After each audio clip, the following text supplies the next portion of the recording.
Welcome to Watch, Review, Repeat. This is the podcast where two best friends discuss the latest in film and television and then do it all over again the following week. My name is Colton Brown, and joining me is Andrew Meadows. Colton Brown. Hello. You're back from the Great White North, I see. Yes, indeed. It's been a couple weeks since we recorded last. I took a trip up to New York to hang out with Anna's parents. You know, took some upstate precautions. New York, not upstate New York, not the city. Correct. A bit of a difference in terms of risk there, but we took appropriate precautions. You know, for basically about 2 weeks before we traveled up there to make sure that we weren't symptomatic or anything along those lines. So yeah, it was nice. And of course, when we're up there, we're hanging out, playing Switch and board games, and we actually did spend a lot of time outside. There was a blow up pool that they had in their backyard, so it didn't fit too many people in it at one time, but it got a little bit of sunshine up there. It was in the high 80s, low 90s, so it was almost Florida-esque, you might say. With no humidity, yeah, it was nice. I'm sure, right? Humidity was much better. I think there was only one time where the humidity really, really hit hard. So yeah, same but different. But kind of the same. But yeah, it's been good. So, worked out well. There really wasn't a whole lot that came out in that time frame of things that we were in a rush to cover. Before we kind of move into things, you've been okay? You've been doing all right down there? I am humidity? doing okay. It's been excruciatingly hot. The humidity is like rainforest tier humidity. Yeah, don't miss that. Get up to let the dog out, and I open the door. I'm just hit with a wall of just fucking steam. Like there's a decompression thing that happens when I open my sliding glass door. And every morning I wake up and I look at this. I can't see out the sliding glass door because of the condensation on the sliding glass. It's fucking terrible. Anyways, welcome to summer. Yeah.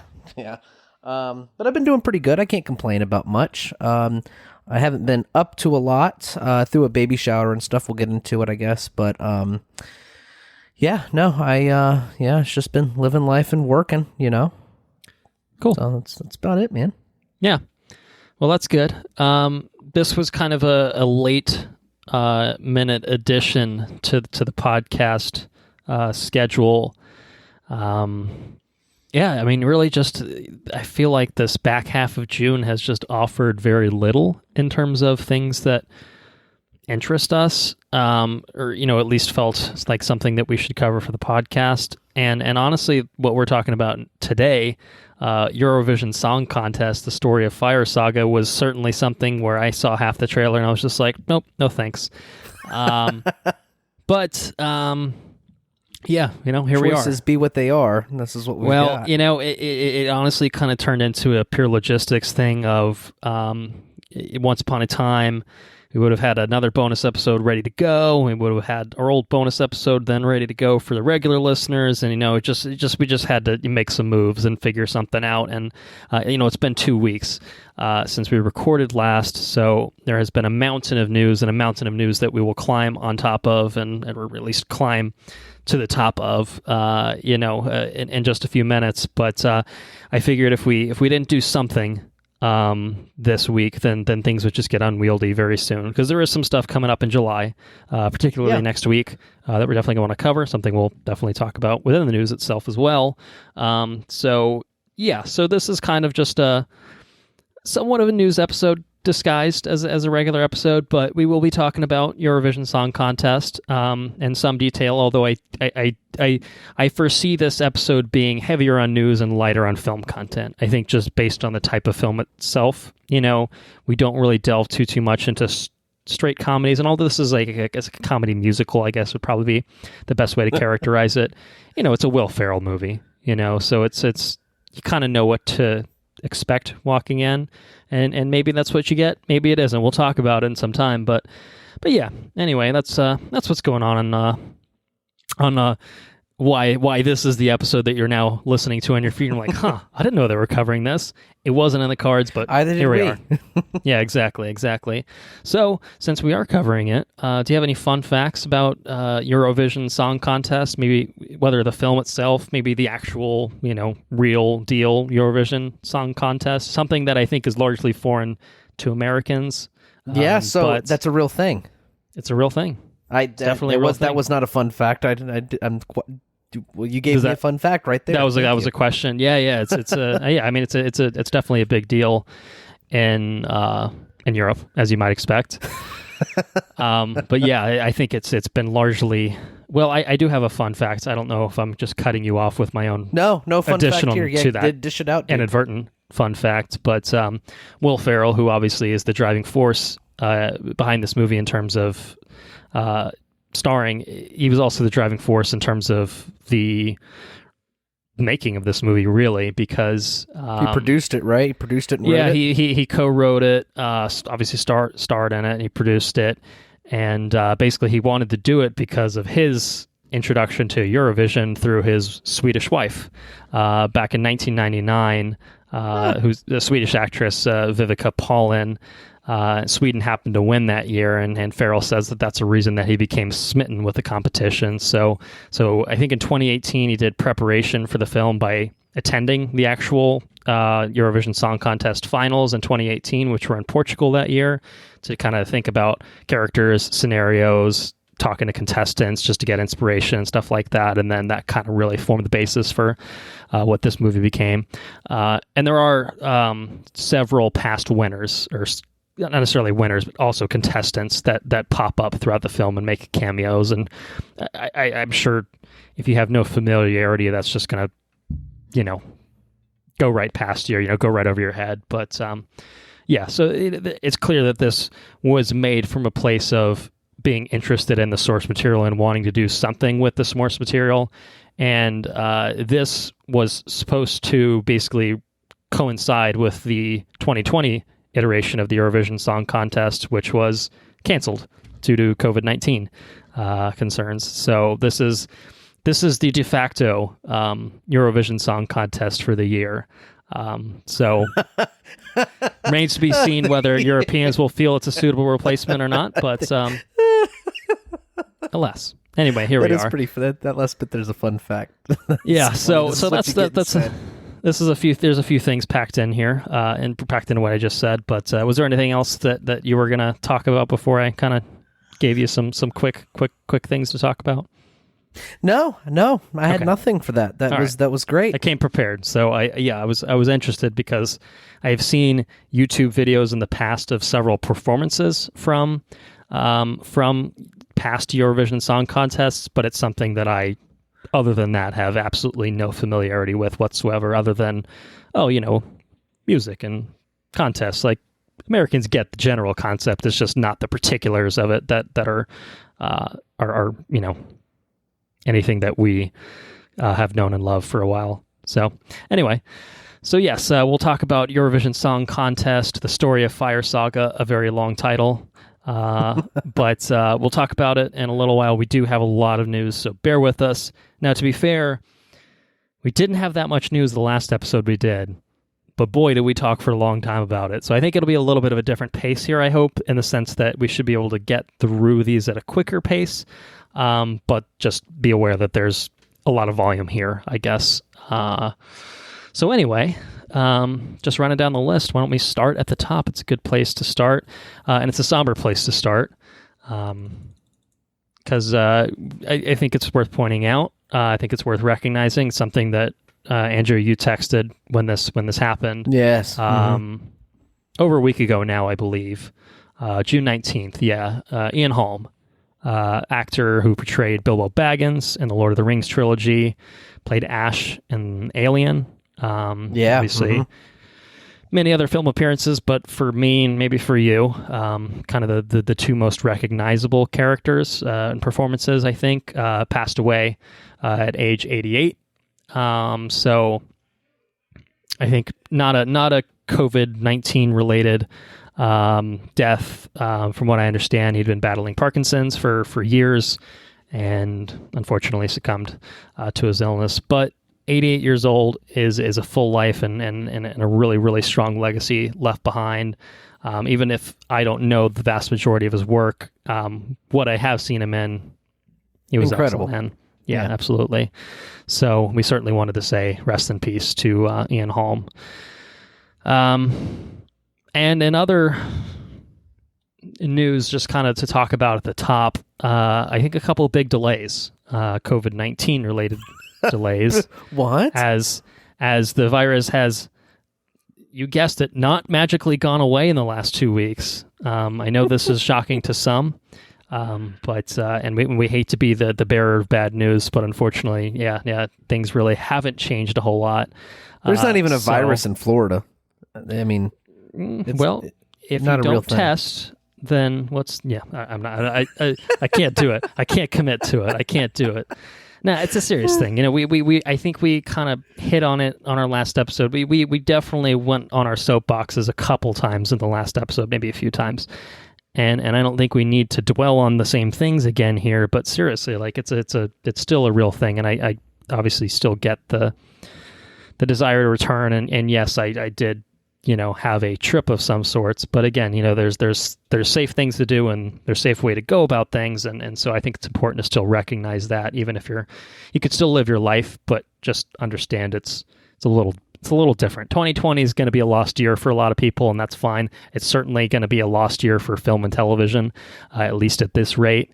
And maybe things, you know, maybe the ship gets righted before the end of the year, but you know, the delays just keep coming, and the same movies just keep getting delayed over and over and over again. And this, what I'm about to talk about, is no exception. So Tenet was the first one to be delayed again.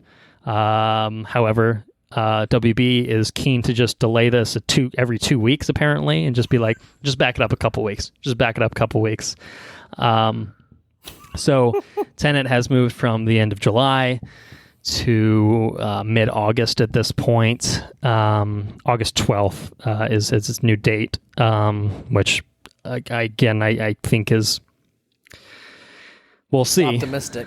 We'll see if that happens. But because Tenet had moved, Mulan was then set to be the first big film to release on July 24th, and Disney says no thanks, and they have now moved Mulan, I believe, to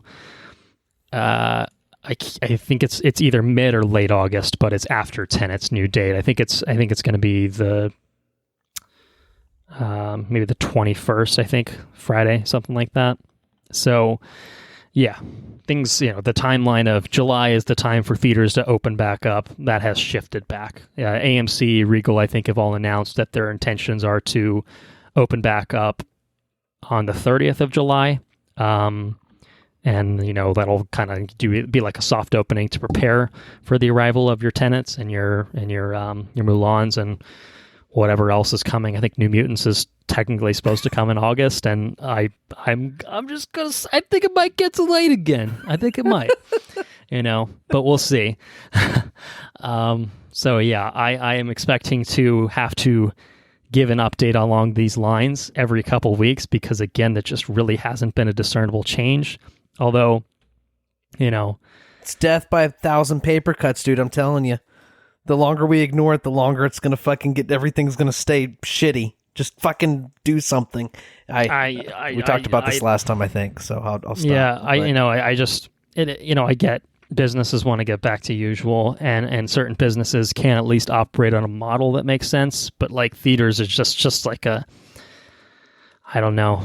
It's not a necessity, although maybe I'd argue or otherwise, personally speaking. You know what I mean? It's just a tough. You just got to be really careful about that. I mean, it's just potentially a breeding ground, you know. And I just wonder about the risk and the necessity of giving guests the option to accept the risk. So anyway, that's all I'll say on that front for now. Again, to not repeat the exact same points that I'm sure I've made many, many times now, but we'll see what's happening. As of now, figure August is the soonest you're going to get to see a movie in the theater. Unless you go to a drive-in. You could always go to a drive-in if that's something that's an option nearby. It's not going to be an IMAX setup, but No. it's a setup of some sort. So, and a safe one, as long as you're, doing the right things. So anyway, next we have something that's a little interesting. Not quite a trailer, but something that is in a way teeing up a film that will, again, maybe arrive in theaters in September when it's currently scheduled, and that is Candyman. So the director on Twitter, Nia DeCosta, the director, she posted this short film, like a puppet, paper puppets based, look like. Yeah, looks like it. Yeah, short film, which is kind of, I guess, intended to touch on the origins of the Candyman, Hook Hand and such, while also clearly touching on violence against Black people, and I think it was posted at a time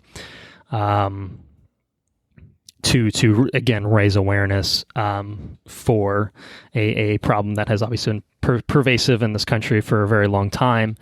So yeah,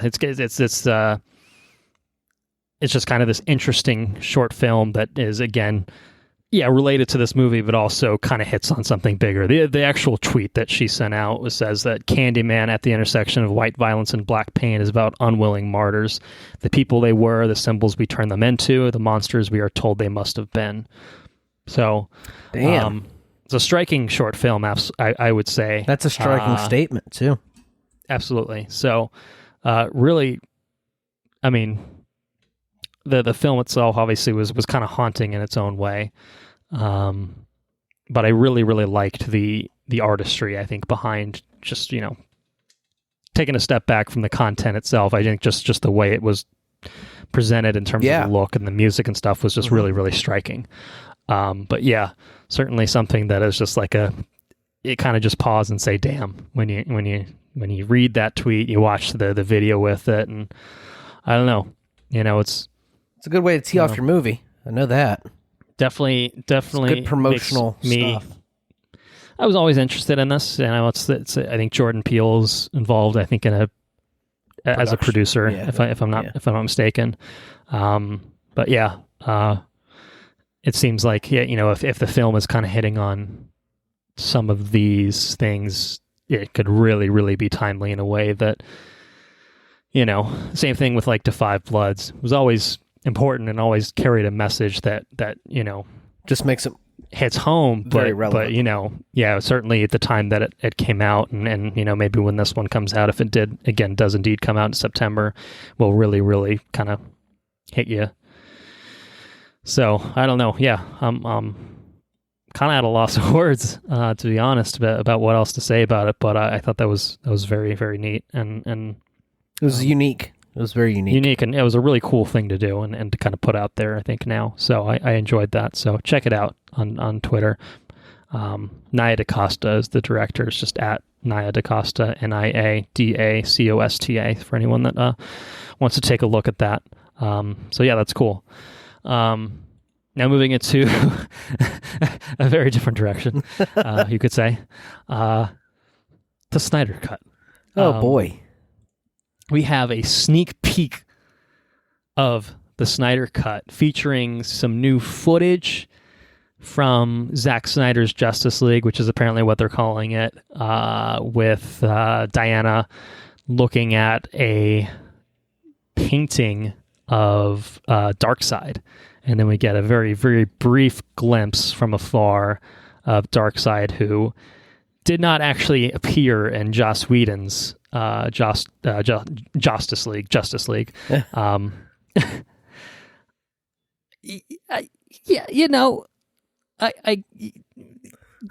got some Lex Luthor narration, that's always appreciated, right? Jesse Eisenberg being reminded of that horrendous performance from BVS. We all enjoyed that, so that was appreciated, right? I don't know, what'd you think? Just, it's 30 seconds. There's not a whole lot to go off of here other than, it's happening in Darkseid and stuff. But so, cool. Diana looking at the thing, that imagery with the torch, that was cool. I thought that was good. Yeah. I Could have done without the narration. I could have done without Darkseid. So I guess I just like to see Wonder Woman looking at a imposing looking picture. Yeah, and I think it's cool. I mean, like, I don't know how fundamentally different this movie is going to be for Darkseid to have. I mean, for Darkseid to be completely absent from the Justice League that we got. Like, I'm not sure how much logistically he can be added back into this film without. What happened in Justice League? It's a great question. What did happen? It wasn't Darkseid. It was Steppenwolf, who was the big bad, who was a big CG guy with a helmet. And they brought Superman back, and they beat him up.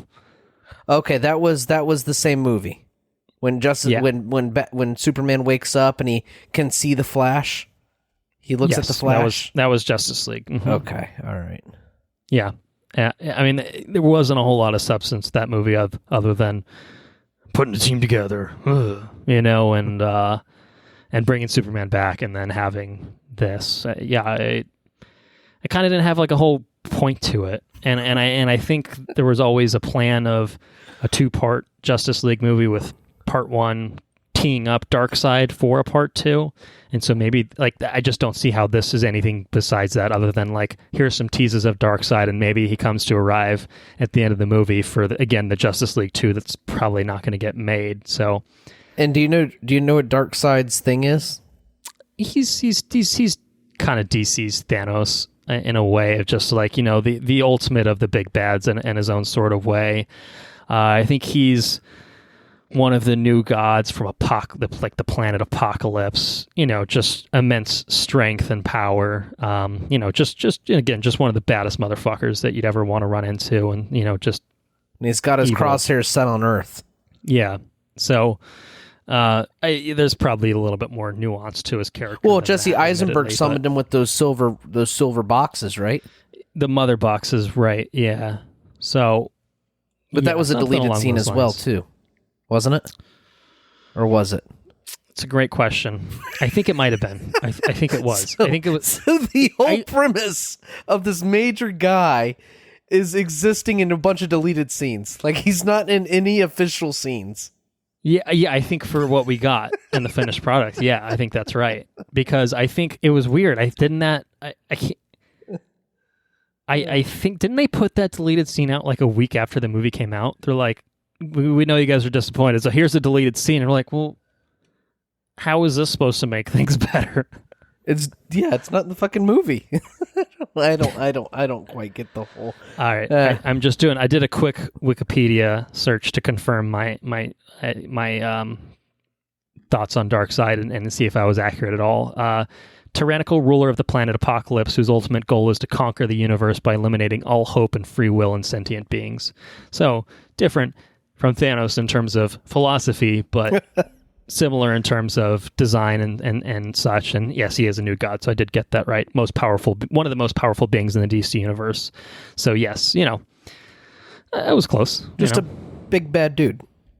Just a bad dude. Someone you don't want to fuck with. He's the one that's got fire coming out of his eyeballs. Yeah. He's got blue fire coming out of his eyeballs, I think. Maybe some depiction. I think he has red eyes, I thought. Does he have red eyes? Let me look this up. I think so. But I don't know. It's irrelevant. Not the person it's coming out. We can see it in the movie. Well, we'll see it when it comes out on HBO Max in 2021. Boy, am I glad. I am real excited to watch Justice League again. All 4 hours of it. It's going to be fucking amazing. Well, I mean, we got to do it because we got to do it for the pod. We got to do it. No, that's what I'm saying. We don't have a choice. All right. Yeah, we'll press pause on the Zack Snyder's Justice League business for this episode and move along to another trailer, a full trailer for a film that has been delayed twice, and I'm pretty sure both times it has been independent of any pandemics happening in the world. Or maybe no. New Mutants? No, yeah, not the New Mutants. That one definitely would be independent. Although I think one of those would have been pandemic related. I think because I think it was supposed to come out in April, and that obviously didn't happen. The Kingsman, the Kingsman prequel, taking place World War I times. It was supposed to come out last November. of 2019, and I think it was supposed to come out in February of 2020. And I think the February movies came out because that's when we got Sonic. It's when we got The Invisible Man, and it's when we probably would have gotten it. But I think it got delayed before it would have made its debut in February, and it got pushed to September. So again, it's now in the position of, well, is it going to come out in September 18th? Only in theaters September 18th. Well, it's a bold statement. Well, we'll see. But yeah, I mean, it's something we got a trailer for probably a year ago, and we talked about it then, and it's kind of been radio silence because of the delays. But we got a new trailer, lots of new footage in here. I don't know, anything that interested you? Did you like what you saw? I did like what I saw. I think I have an unfair bias. And what way? I started a podcast called Hardcore History. Oh, okay, cool. Dan Carlin's Hardcore History, and Yes. and I did it because I'm definitely deaf. History's always intrigued me a bit, or not a bit, a lot actually. But one big blind spot was World War One. And, I got in a conversation with my friends and stuff here, and they started talking about World War One. It's like, shit, I don't know a lot about World War One. The fuck happened, And, I know the powder keg and this and that, blah, blah, blah, blah. But Hardcore History, shout out to Dan Carlin. It's a super in-depth, it's like a 6-part podcast. It's just a monologue. Each episode's like 4 hours long, and it is like a deep, deep, deep dive on World War One. So, I assume I saw a motorcade in this trailer, which I assume is the assassination of Franz Ferdinand in Sarajevo, which is cool. I could identify an event from a trailer that otherwise, if I didn't listen to the trailer, I wouldn't have been able to, or listen to the podcast. I highly doubt I would have been able to identify that event.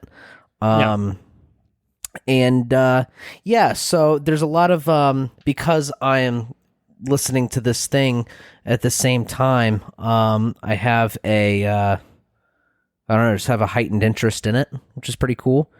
World War One is like, do you know a good bit about World War One?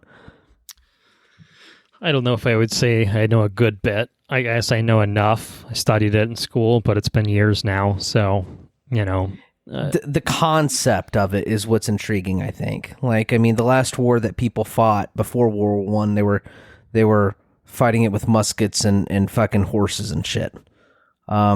This is the advent of they have siege cannons that weigh 300,000 pounds that had to be cemented in the ground.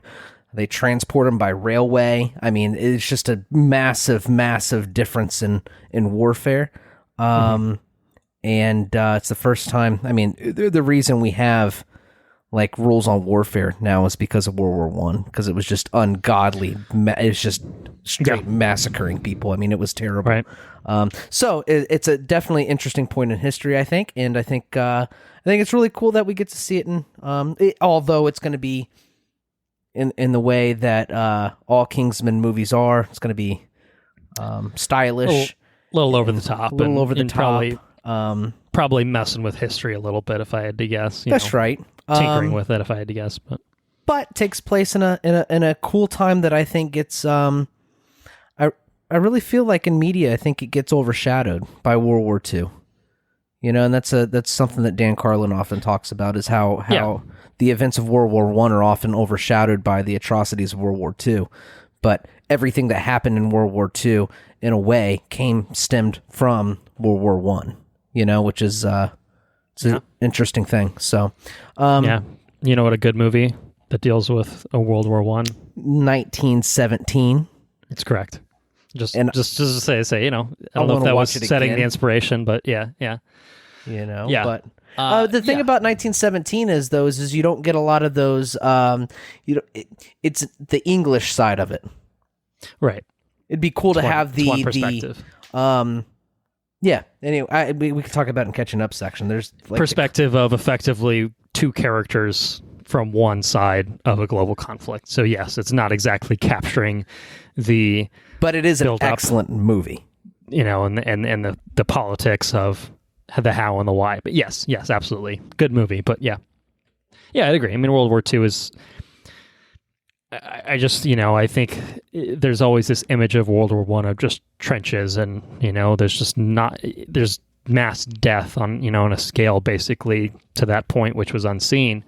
But World War II, I think just, there's Normandy. There's just a lot of things in World War II that just come across, I think, in terms of depictions in media as just, I don't know if more glamorous is the right way to put it, but it's just something that is a little bit more appealing as like a story to watch, or like, whereas World War I think is just a lot of attrition for like a day-to-day type thing. So not that there aren't things in World War I that didn't happen, but it's certainly been overshadowed, I think, in terms of representation in media, as you've said. So yeah. So it's cool to bring things back to the Kingsman, to put it in here and to put it in this, stylish Kingsman universe. It'll be fun, I think. And I think the movie looks like a fun send-up of history with the kind of stylish action and cinematography that you would expect from Matthew Vaughn working within this universe. Hopefully it's better than Kingsman 2. I think it looks better. It looks fresher because it's kind of taking it into a different direction with these characters, with the setting. It's got a great cast behind it. Ralph Fiennes, Gemma Arterton, Rhys Evans, Djimon Hounsou, Daniel Bruhl, I think, was in there somewhere too. So yeah, it seems like it has a lot going for it. I'm not really I don't know why they delayed it so long in the first place.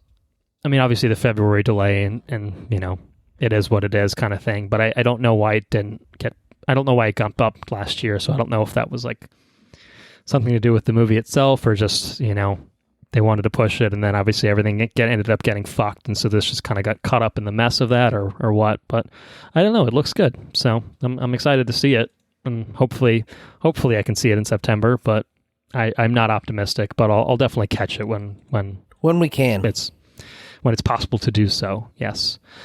Next trailer is not for a film, not for a television show. It is I think it's the first time that the massively successful Broadway production is going to be available to the masses without spending lots and lots of money.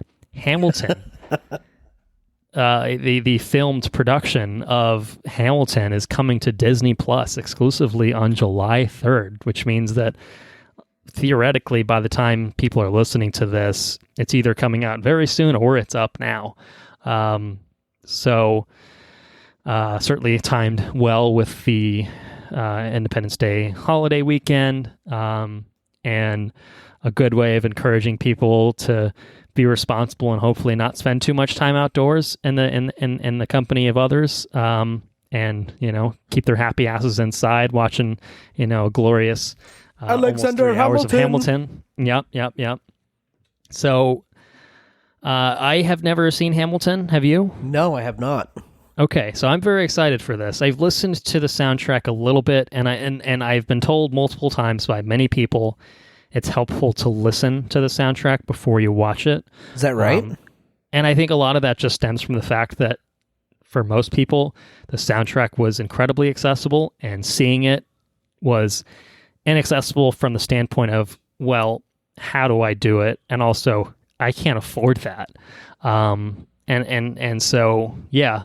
I'm excited because it's a great opportunity to get this out to the masses and for something that has really been part of the cultural zeitgeist in a huge way. It's something that's kind of eluded me personally, so I'm excited to kind of see what the hoopla is all about. After years, so, I mean, how long has it been? 2016. It was filmed in 2016, which means it must have debuted before that. This was filmed maybe even earlier. The Disney Plus production was filmed in 2016. Yep, filmed at the Richard Rodgers Theater on Broadway in June of 2016. So why would they sit on it that long? Just because it increases. I mean, they're still getting all the money for tickets.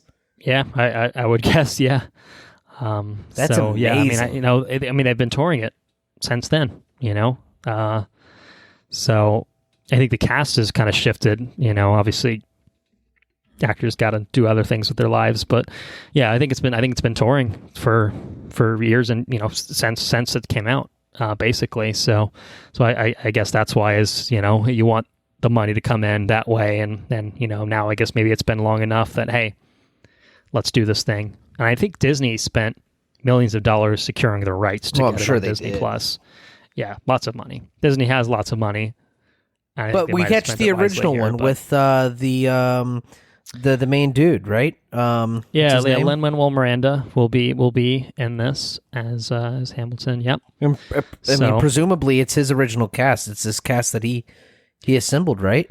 I think I read that there's only one original starring cast member that's not in this. I think I think they were unavailable or something that particular time. I'm not sure. I'm not even sure if that's true, to be honest. I feel like I read that somewhere. But I think it's at least, if nothing else, the vast majority of the original Broadway cast that'll be in this. Which is awesome. Production that we're looking at. So yeah, very cool. And I think we might as well just say, comes out July 3rd. You bet your asses we're covering it. Yeah, no, for sure. I'm pumped about it. So yeah, I think it's hard. We just got to see it at this point. We got to be part of it. We'll talk about it when we have an episode on it. I'm very excited to talk about it. I'm very excited to see it and then talk about it. But yeah, we'll kind of have to reserve any actual thoughts on the substance of it until we can consume the substance of it. So yes. All right, getting out of trailer land. We're about halfway through the news, just FYI. People keeping an eye on their watch. Cobra Kai, something that we covered for season 1, really, really enjoyed. It was on YouTube Red or YouTube Premium, whatever the hell it's called. Second season came out. I don't think either of us watched it. No, I never did. I heard it was also just as good as the first season. Something I've always wanted to go back to and catch up on. But now I think it's going to be a little easier. I think part of the problem was that YouTube thing because I don't subscribe to YouTube. Right, exactly. So Cobra Kai, YouTube has basically gotten out of the scripted show business. They're going like full reality shows in terms of their original content, which good for them. It means I never have to fuck with their shit again is all that means to me, and I'm fine with it. Netflix jumping in, securing the rights to stream not only the upcoming third season, which I think is done filming at this point, but also the first 2 seasons are going to move over to Netflix. So I think it makes it super accessible for a lot of people in a way that it wasn't before, which I think is great. Yeah, at least for based sure. on that first season. And I think that I don't think they've set a date for any of the seasons for Netflix particularly. My understanding is that the first 2 seasons will come up on the same date, and then season 3 will debut at a later date. I think when the first 2 seasons go up on Netflix, I think I'm going to go in and catch up on that second season. Absolutely. And honestly, the episodes are like what, 10? They're 20? short. Yeah, I think 20 minutes. Yeah, but like breezy and like you can run through them. And I think the second season was the same way, where it was still short and tight. And something you can watch in a day. I think I literally did watch. I watched the first season twice, and I think the second time I watched it was in the span of a day. So like it's totally possible to do that with it, and it was really fun. It was a really fun show. So I'm kind of excited about it, and I feel like it probably bodes well moving forward too, beyond a third season. Like I feel like Netflix probably wouldn't bother throwing dollars at it if they weren't going to be committed to its future as well. Right. So yeah, I'm excited. So as am I. Maybe something to circle back to when season 3 or something comes around. Since we did cover it, season 1, really enjoyed it. So yeah, that's something to look forward to. In this day and age, something we really need to look forward to. So hopefully it comes back sooner rather than later, but we shall see. All right, this next piece of news is a fucking doozy. And one that, I saw the headline and I had to wrap my brain around it. And I just had to sit and think about it for a couple minutes and think, huh? Michael Keaton is in talks to return as Batman for the Flash movie. Which... Okay. truly just... I just don't even know. I don't even know what to say about this. It's so bizarre and out there. And so is that to say that the Flash possibly exists within the Michael Keaton Batman universe with the Michael Keaton had the Penguin, right? Is that right? It had the Penguin, Joker, Jack Nicholson, Joker. Yep. Okay. And technically all of the other the Joel Schumacher movies, which side note, sorry for making this a side note, but rest in peace to Joel Schumacher, who passed away very recently as well. Not a bad director, just not the right director for the Batman franchise, I wouldn't say. Not necessarily his fault. Maybe somewhat his fault. We'll give him the bat nipples. We'll let him. You'll give him the Arnold too, of course. Well, Arnold was great, so yes, he gets full credit for casting Arnold in that wonderful role as Mr. Freeze. Chill out. I think to answer your question, I think yes, it's possible, but I think unlikely because clearly the Flash that we have seen, this is still intended to be the Ezra Miller Flash, which was part of the Justice League universe, which was with part the beard? of Batman v Superman. He had the beard? I think he had a beard in Batman v Superman, but he was clean-shaven in Justice League. Okay. Yeah. Sorry. They. Ezra Miller uses gender-neutral pronouns. Sorry about that. So, yes, Ezra Miller is supposed to come back, despite slamming a woman to the ground in a video that was on the internet a little while ago. WB slammed a woman to the ground? Ezra Miller did? Yes, they did. I don't know what the hell's going on at WB, but they clearly don't care about these sorts of things. Johnny Depp, Amber Heard, most recently J.K. Rowling, with her turfy bullshit. It's just a lot of nonsense that WB's, like, their bar for tolerance is apparently very high. So they don't seem to care too much about this because they're going full steam ahead. Like with this choke, Flash like project, WWE choke slam to the ground. Kind of, yeah. Like, the report said that they were drunk outside a bar, and like a woman approached them, and like I don't remember what the exact altercation was, but like they said something to her, and they picked her up and basically like kind of slammed her, and the camera gets shaky because the person that was filming was just like, "Holy shit, what?" kind of thing. But it didn't seem to be a mutual funsies thing or anything like that. So it was it was very alarming, I guess I'll say. But anyway, Michael Keaton's great. As far as I know, Michael Keaton is still in our good graces, has not done anything problematic to my knowledge. He's been prolific lately, doing some good shit. Birdman, Spider-Man, Spotlight he was good in. He's still a fucking awesome actor. He's an awesome actor, yeah, and he's going to come back for Batman. And I think how this is going to work, I've definitely gotten off topic a couple times already. I think multiverse is the answer. Flash can travel through time. The Speed Force is a weird thing that you can make it do whatever you want. And so I think the answer is this is probably a Batman from a different universe that will somehow end up on the same universe as this Flash. Or maybe they'll do a Flashpoint scenario where his time travel fuckery basically ends up with a Batman that's a similar Batman to the 1989 Batman, even if it's not literally exactly the same one. And this is a slight spoiler for something you're probably never going to watch, and a slight spoiler for anyone that hasn't seen Crisis on Infinite Earths, the CW crossover, the most recent one. Ezra Miller's Flash appeared on that crossover, marking the first time that the CW and the DC Extended Universe collided. And that was a result of multiverse shenanigans, and technically the Michael Keaton Batman was referenced in that by way of a newspaper. So anyway, I don't know how they're going to do this other than to say there's just going to be some weird timey-wimey bullshit that makes it happen, and fine, so be it. It's cool. I like Michael Keaton. I'm happy to see him come back as Batman. But they're saying that this isn't going to be a one-off role. They're saying that he's going to kind of take on a Nick Fury-esque mentor role that he'll be a part of, and they're saying Batgirl is another movie that he may kind of come into play in like a mentor type role as. So I don't know. There's still another Batman movie was filming and isn't currently filming right now because of the coronavirus.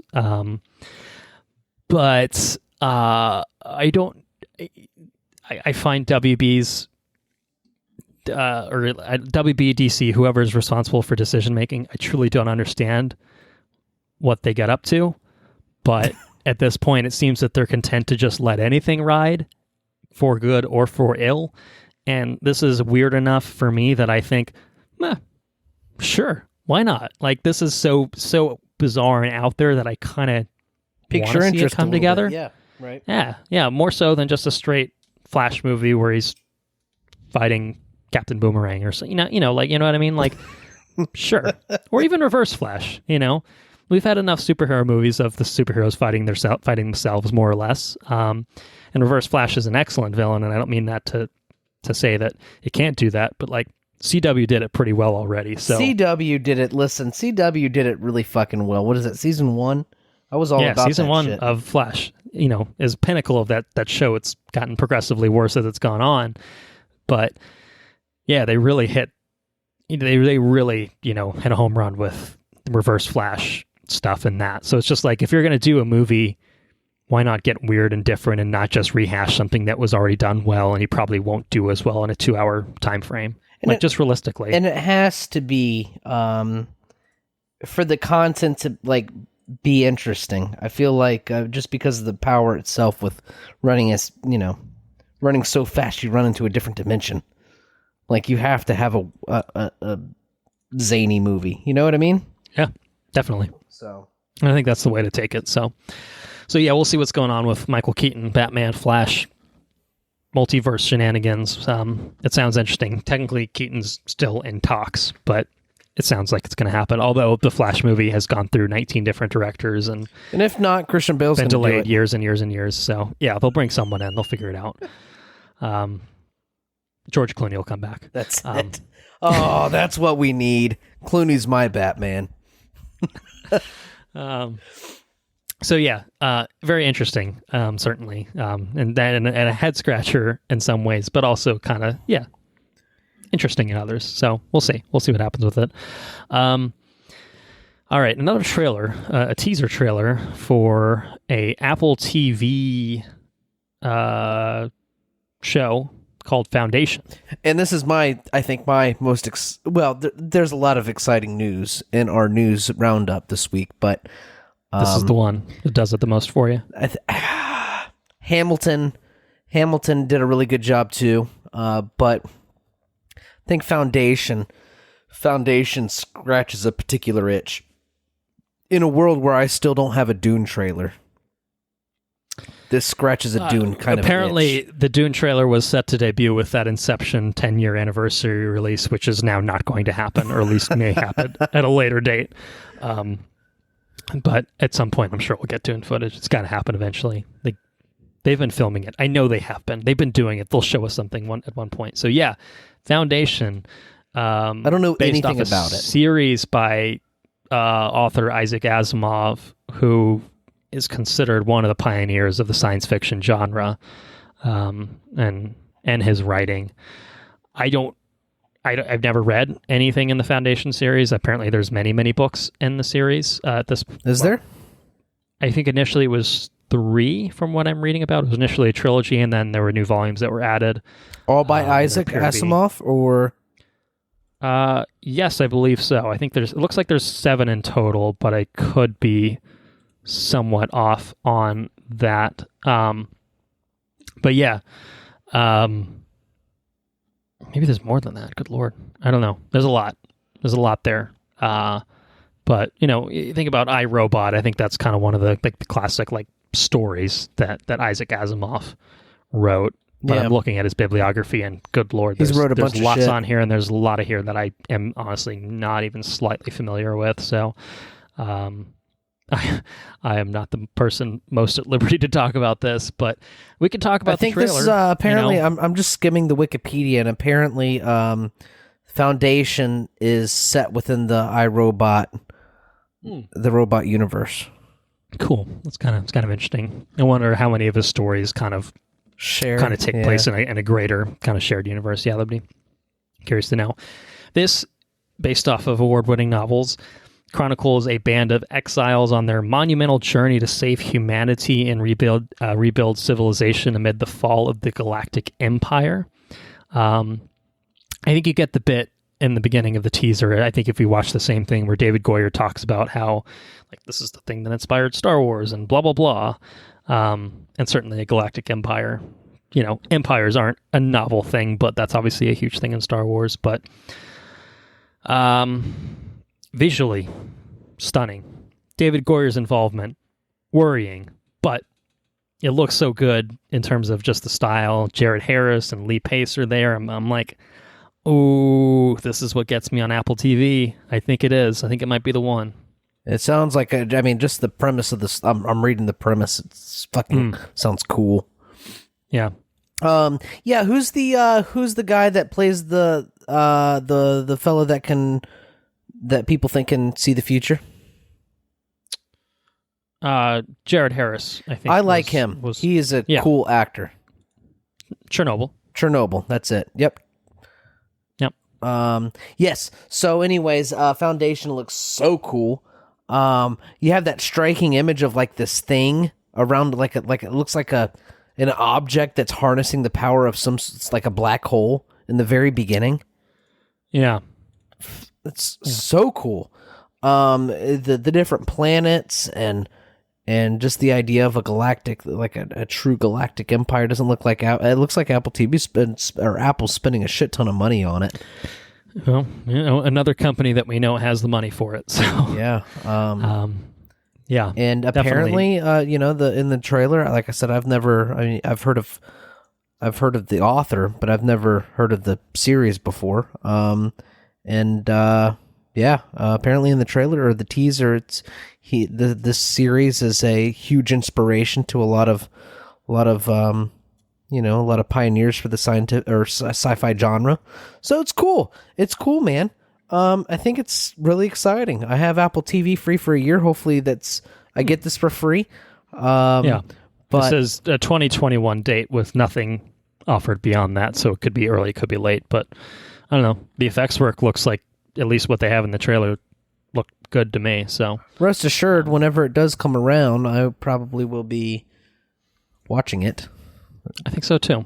Definitely seems to be something that we would both enjoy. I feel so. All right. Moving along, another trailer. Again, we're just shifting tones and genres and stuff like that, but it's all chronologically organized. That's, in terms of when the news broke. So that's the scheme here. Muppets Now, also coming to Disney Plus. July 31st is when it's coming out. It's quote unquote classic Muppets, new unscripted mayhem. It looks fun, I love Muppets. I don't know how you feel about them. I've never been a big Muppet guy, but I tell you what, I don't know if it's the state of the earth in 2020. But you just need the Muppets in your life. But yeah, the lighthearted nature and the humor of the Muppets actually kind of put a little light in my life today. So I'm all about it. I enjoy the zaniness of the characters and how they play off each other. And this is they had that ABC show a while back, which was kind of interesting because it was like a mockumentary Office Parks and Rec style thing with the Muppets, and I really enjoyed it. And then it got canceled, so that was that. But here, they have celebrity guests coming in. Looked like a MythBusters thing too, didn't it? Maybe, I'm not sure. I saw Aubrey Plaza in there. Maybe Seth Rogen, I think, maybe towards the end, if I'm not mistaken. He was in there. Rand Paul. I think RuPaul was in it. RuPaul, that's Paul. It. Yep. Rand Paul is a man that we don't like. Is he the politician? Yes.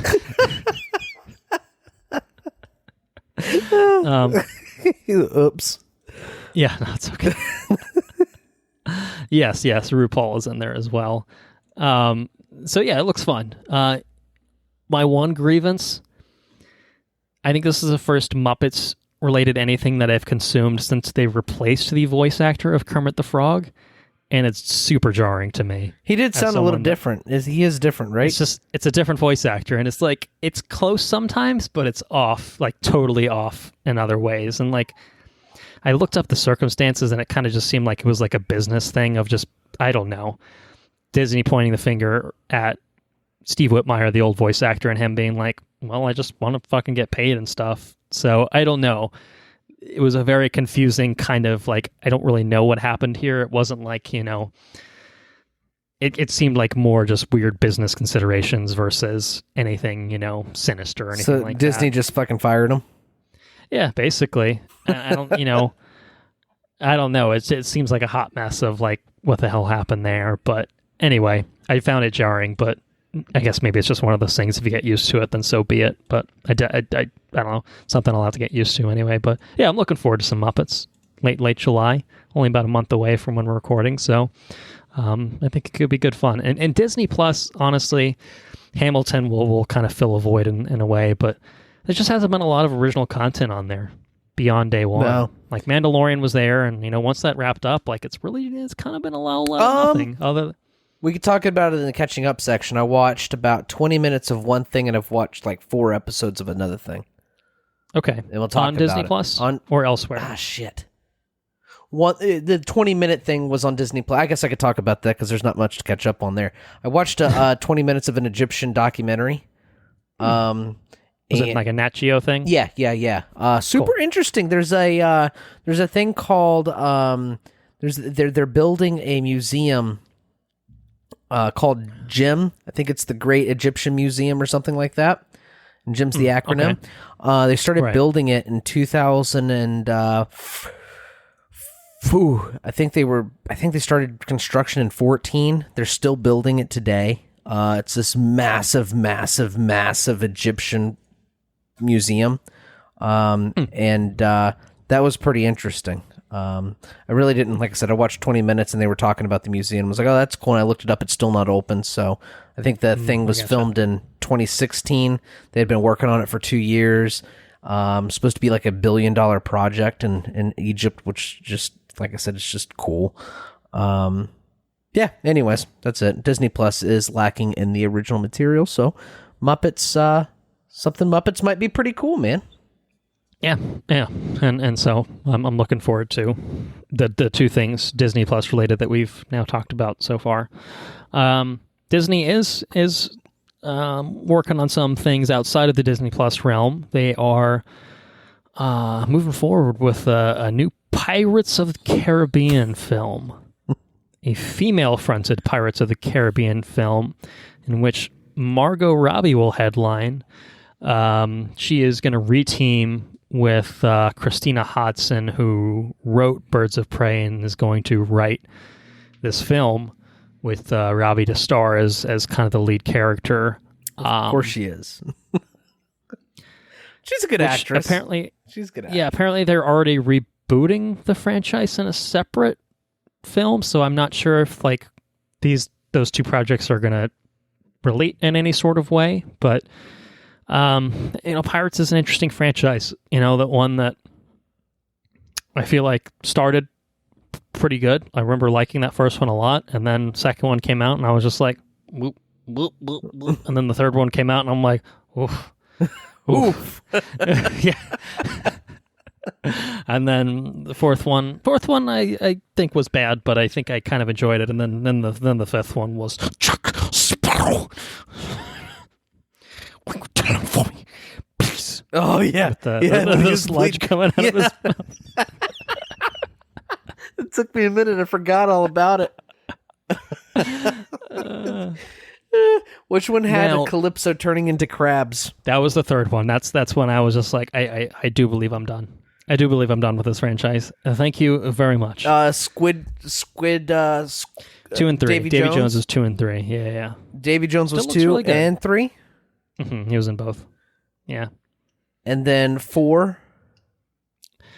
4 was an interesting one because it was a Jack Sparrow sort of solo film. They got rid of Orlando Bloom and Keira Knightley, kicked him to the curb, and it was just Johnny Depp, and then they added Penelope Cruz to the mix. So, and a Blackbeard. They had Ian McShane as Blackbeard. Ian McShane, okay, which was fine. Yeah. All right, yeah. So, anyway, shit show. I actually own all 5 Pirates movies on Blu-rays because I got them for very, very cheap. And I might revisit them at some point, Lockdown boredom, Who knows? Maybe I will. Not anytime soon, really, but sure. Why not? I guess is my reaction to this news of could be fine. Could be real shit. You never know. I've seen I've already seen that range in the franchise, so I will be unsurprised by either result. So yeah, we'll see what happens with it. The Boys got a release date for its second season. It's going to be heading to Amazon Prime on September 4th. But Amazon's fucking with me here because they're putting the first 3 episodes up that date, and then they're doing weekly drops. Oh. For the rest of the season. And I feel like Amazon has been pretty steadfast to my recollection of doing, the Netflix binge style drop all at once kind of model. So the new season won't actually conclude until October 9th, based on the current scheduling. And I was hoping that this would come a lot sooner. However, that said, I'm fucking super excited, and I really think you should watch the first season when you find some time. I'll watch it after I finish what I'm watching now.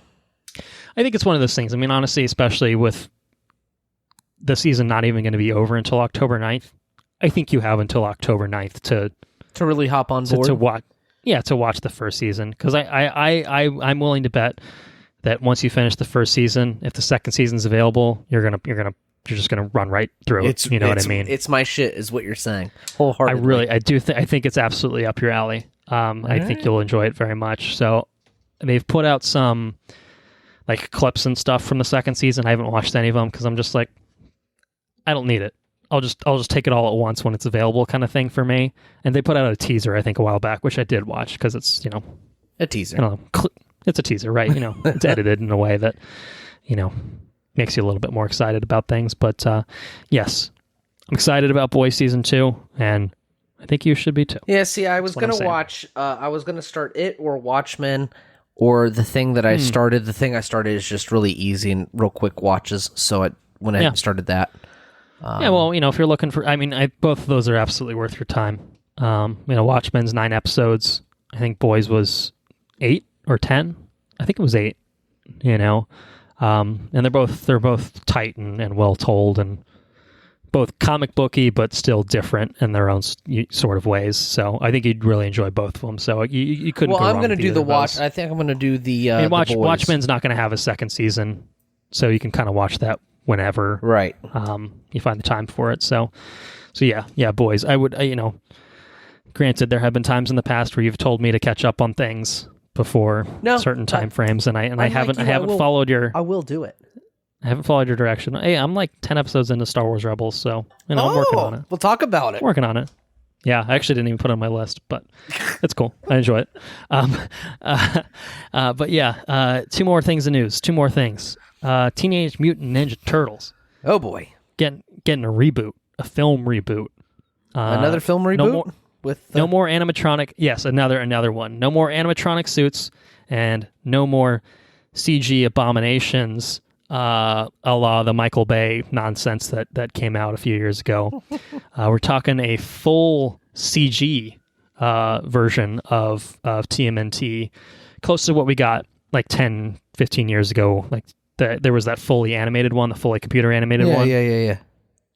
So that's what it sounds like it's going to be. And Seth Rogen's involved.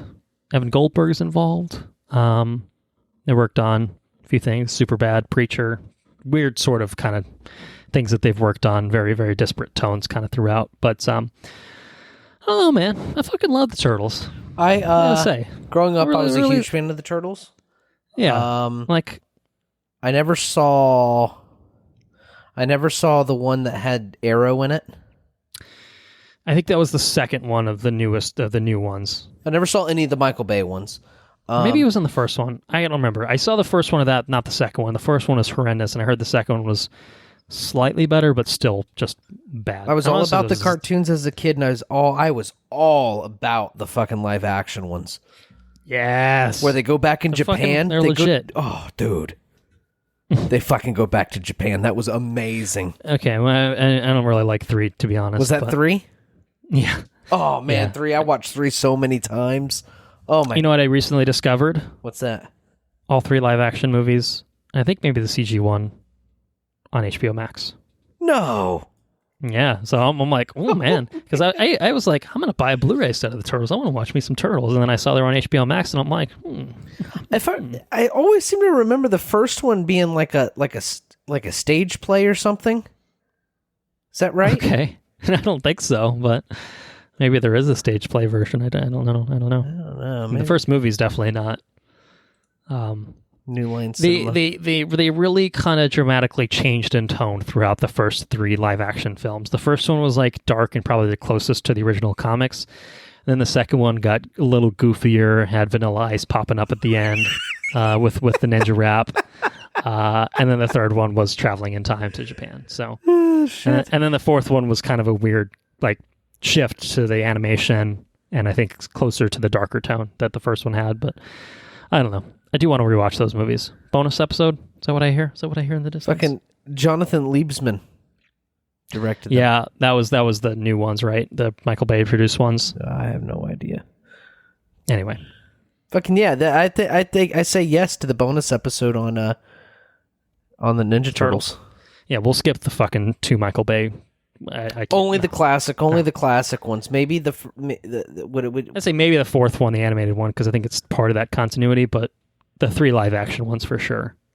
The good, yeah. Well, the original live action ones. I don't want to say good, but all right.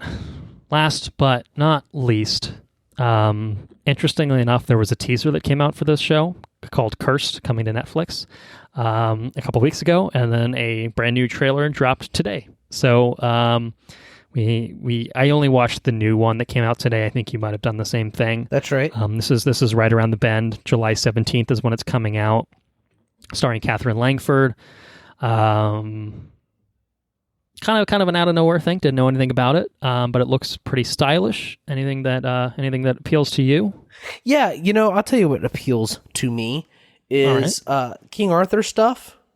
Yeah. I think King Arthur's a pretty dope character. I think it's there's I forget what it's called, Arthurian.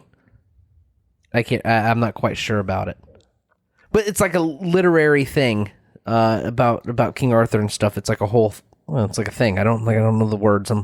They're escaping me. But the concept of Merlin and King Arthur and the Knights of the Round Table and honor and duty and magic and just all these things are captivating in my mind. I think they're really fucking cool.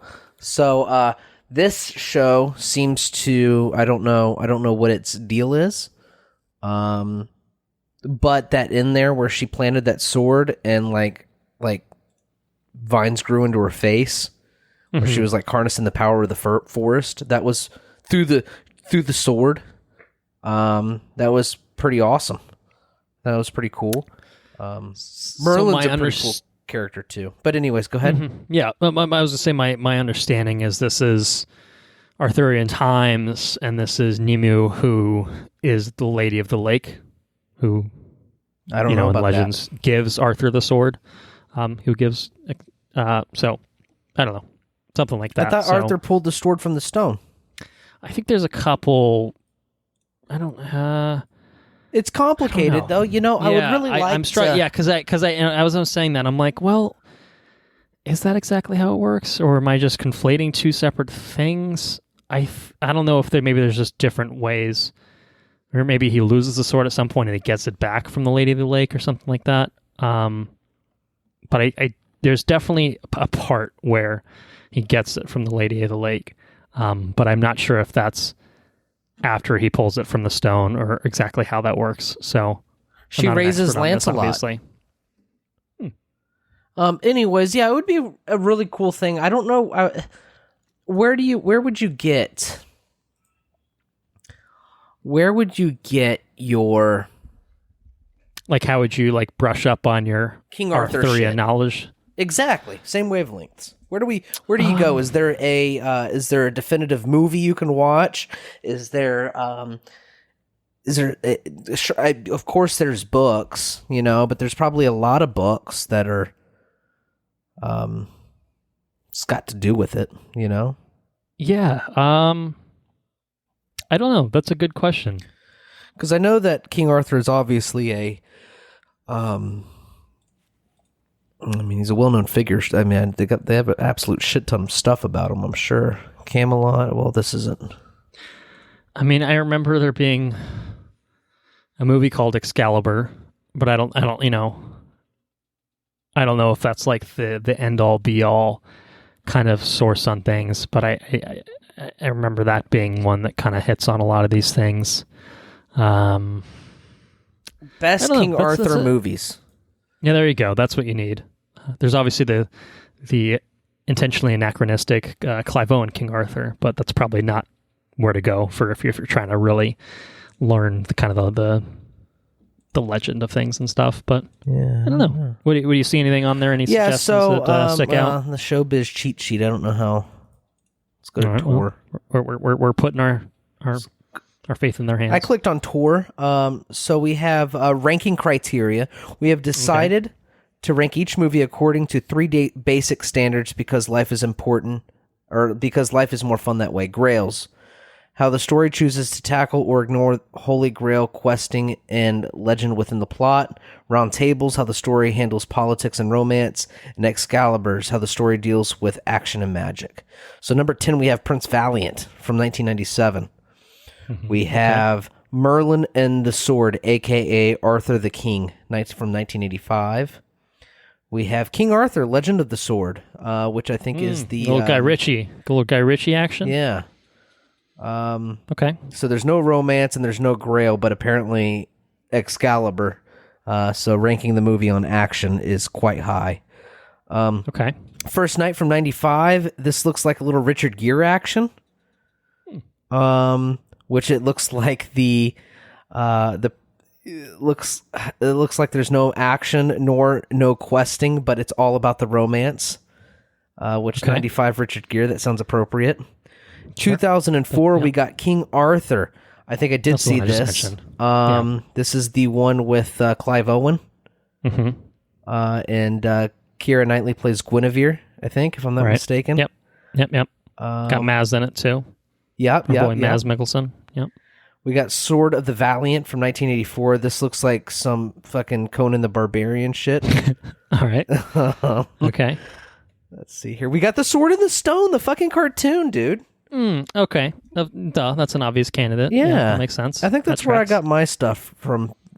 We got Excalibur from 1981. Okay, what number was that? 3? This is number 3. All right, so 2 and 1 are a mystery to me. You're going to love number 2. Oh, boy. Monty Python and the Holy Grail. All right, I respect it. I thought about putting it out there, and I'm like, well, I don't really know if that's really quite what we're looking for here. And the number 1 is 1967's Camelot.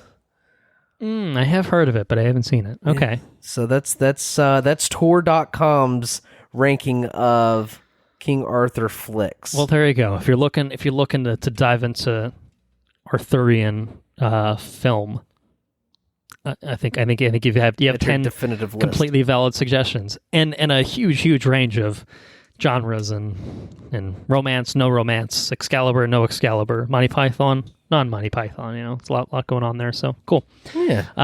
So just to wrap up on Cursed, comes out July 17th. 10 episodes in this season, based off of, I think, a novel co-written by Frank Miller, which I saw that somewhere. Admittedly, is a little worrisome because Frank Miller hasn't done anything good in close to 2 decades, I think, something like that. Is it Sin City and 300? Yeah, like I said, close to 2 decades. I think The Spirit has been in the interim there, and that's it's not a good movie. But yeah, we'll see. It's another show that looks visually interesting, an interesting kind of setting and era to explore, and could be pretty cool. So yeah, it's right around the corner too. It comes out when? All right, 17th. So just a few weeks away. Yeah. So something that we potentially maybe we'll poke our heads in there. We'll see. It depends on what's coming out around that time, I think. All right. Well, at long last, that is the news for this week. As I mentioned, it was long, and I was not lying. There was a lot there. But aren't you glad that we didn't talk about that and then an extra week of news before Hamilton? Absolutely. Come on. Because we're going to talk about Eurovision now. We're going to talk about Eurovision Song Contest, the story of Fire Saga, written by Will Ferrell and Andrew Steele, directed by David Dobkin, starring Will Ferrell, Rachel McAdams, Dan Stevens, and Pierce Brosnan, about aspiring musicians Lars and Sigrid, who were given the opportunity to represent Iceland at the world's biggest song competition, showing that they finally have a chance to prove that any dream worth having a dream. I just fucked that up. Any dream worth having Showing that having a chance to prove that any dream worth having is a dream worth fighting for. Nice. Isn't that nice? It sounds like a song lyric there. So we'll start with non-spoilers and turn it over to you. What's your impression of Eurovision Song Contest, the story of Fire Saga? So, I knew within 3 minutes. The pre-time jump to present day. That's it. I knew within 3 minutes the way this one was going to go, and I knew that it was not for me. Okay. I did. It's not to say that I did not laugh at a couple of different spots, because I certainly did. But play ya ding dong. yeah, the guy in the town, it was pretty funny. When the fucking fairies, there's the Icelandic folks, like that's what I meant, the elves. Yep. They're funny. There's a couple funny things that I thought was pretty humorous, albeit very stupid. It's all very stupid, but it's all Will Ferrell comedy. Yeah. He has not changed in like the last decade I've seen him, so he's very much got the same kind of humor, which is good. I mean, that's okay. There's nothing, it's either you're about it or you're not. And it does hit a couple times. I think it was pretty funny, but very stupid movie. I mean, the singing's pretty good. I was pretty impressed with the music. I thought the music was pretty good. The accents I found obnoxious throughout the entire movie. But other than that, there was one time I did admire that I went and poured myself some wine. I did consume some wine last night while I watched it in order to get through it. And I think as the wine content increased, the humor increased as well. I think I potentially hit a plateau there where I was, all right, I'm about this movie. You know what I mean? I had to get there though. But at one point I did pour myself a wine, and I did admire Pierce Brosnan. He's still an excellent looking man. He does look good on the... How is Pierce Brosnan these days? He's I was thinking great. The same thing. I told Sarah, I said, Sarah, do you think I'm going to look like Pierce Brosnan when I'm his age? And I never actually Googled it. How old is he? He's 67. I think he looks very good for 67. Yeah, he does. He's rocking the gray and stuff. He's not hiding that he's older, but he doesn't look 67. No, definitely. Yeah, he's doing pretty good. Other than that, who was the Russian? Dan Stevens. What did he play in? Legion. That's it. Okay, I was trying to place him the entire time. Yeah, I couldn't figure out what I recognized him in. Yeah. He was pretty good. Mm-hmm. Rachel McAdams was. Everybody was okay. Will Ferrell was okay. Yeah. But it's just take or leave it. If you've seen Anchorman, if you've seen I don't know, what are other movies of this vein? The only thing that separates this is it's a musical of sorts, but even the musical thing kind of, I feel like it's just a spoof on like reality, like. Well, it's a spoof off of the Eurovision Song Contest, the actual European, thing that is held. Yeah. I mean, I feel like Will Ferrell, I think Anchorman, Old School, Step Brothers. That's kind of like peak Will Ferrell in the sense that like that's I think when he was at his funniest. And then I think there's a few movies in there that were kind of just like Will Ferrell is a basketball coach and Will Ferrell is a figure skater, and you had that kind of shit in there. Ricky Bobby, you can't forget Talladega Nights. I don't care for personally, but same thing. Will Ferrell is a NASCAR driver. And we have Eurovision. Will Ferrell is an Icelandic pop singer. You're right. So it's absolutely in that vein. Did you have any other thoughts? I was just going to roll right into my monologue. No, I didn't. It sounded like you were at the end of your rope.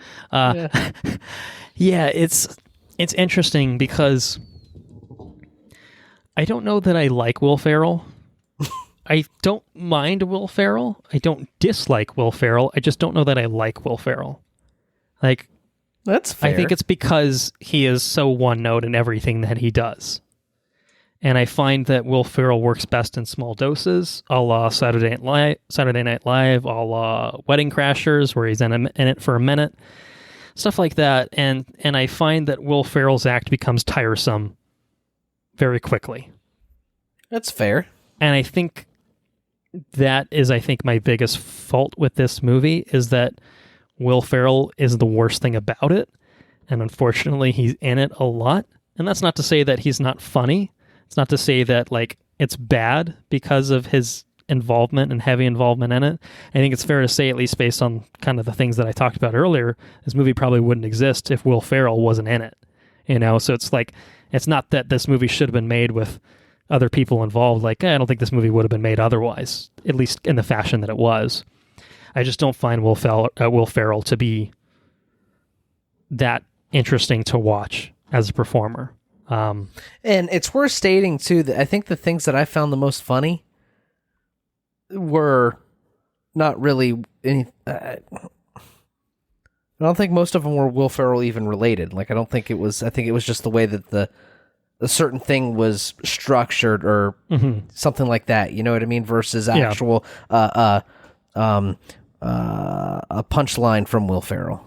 So. Yeah, I'd agree. I mean, I think the only thing I can think of that I probably laughed a couple times at was the running gag of making fun of Americans. That was pretty funny through Will Ferrell, and it didn't. That was funny. Like, and a lot of that I'm sure was probably just Will Ferrell just going off the cuff and improving, things to make fun of Americans for, given that he himself is one. And so it's probably pretty easy to just, have some ammunition there. I say all that about Will Ferrell to simply say that he is the worst thing about this movie and he brings the movie down. And so that's why it was surprising that I kind of enjoyed the movie overall. Like, it's not good. It's not great. I think we texted about it yesterday, and you mentioned something about people having lower standards these days because of the pandemic. And absolutely true. We're starved for content. And this is something that I would have never fucking watched if this was a Netflix drop in normal times. I swear to God, I told Sarah, because Sarah watched it with me. And I told Sarah, Sarah, I'd be pissed if I went to the movie theater and watched this and drove out to Tampa to watch this movie. If I had seen this in theaters, I would be mad. And I almost feel the same way about The Lovebirds, of just being like, you know what? This is kind of the right movie to have on Netflix. Yeah, that's fair.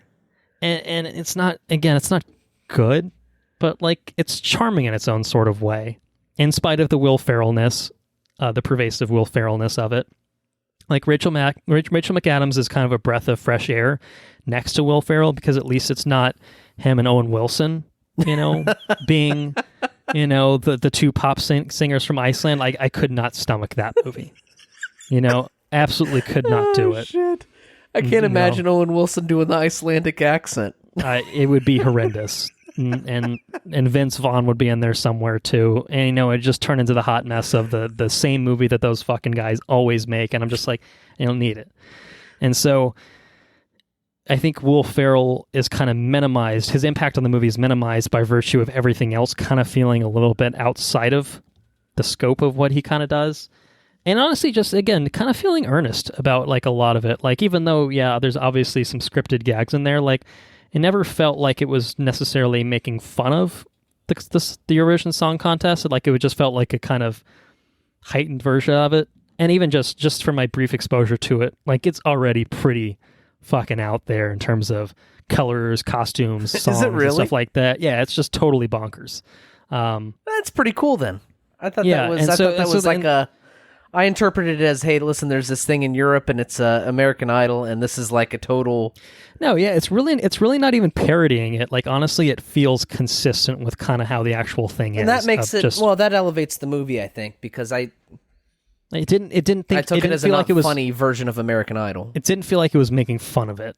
It felt like it was embracing it and kind of just doing its own kind of thing with it. Like it's the Will Ferrell shtick version of the Eurovision Song Contest. And so I thought that was like kind of fun.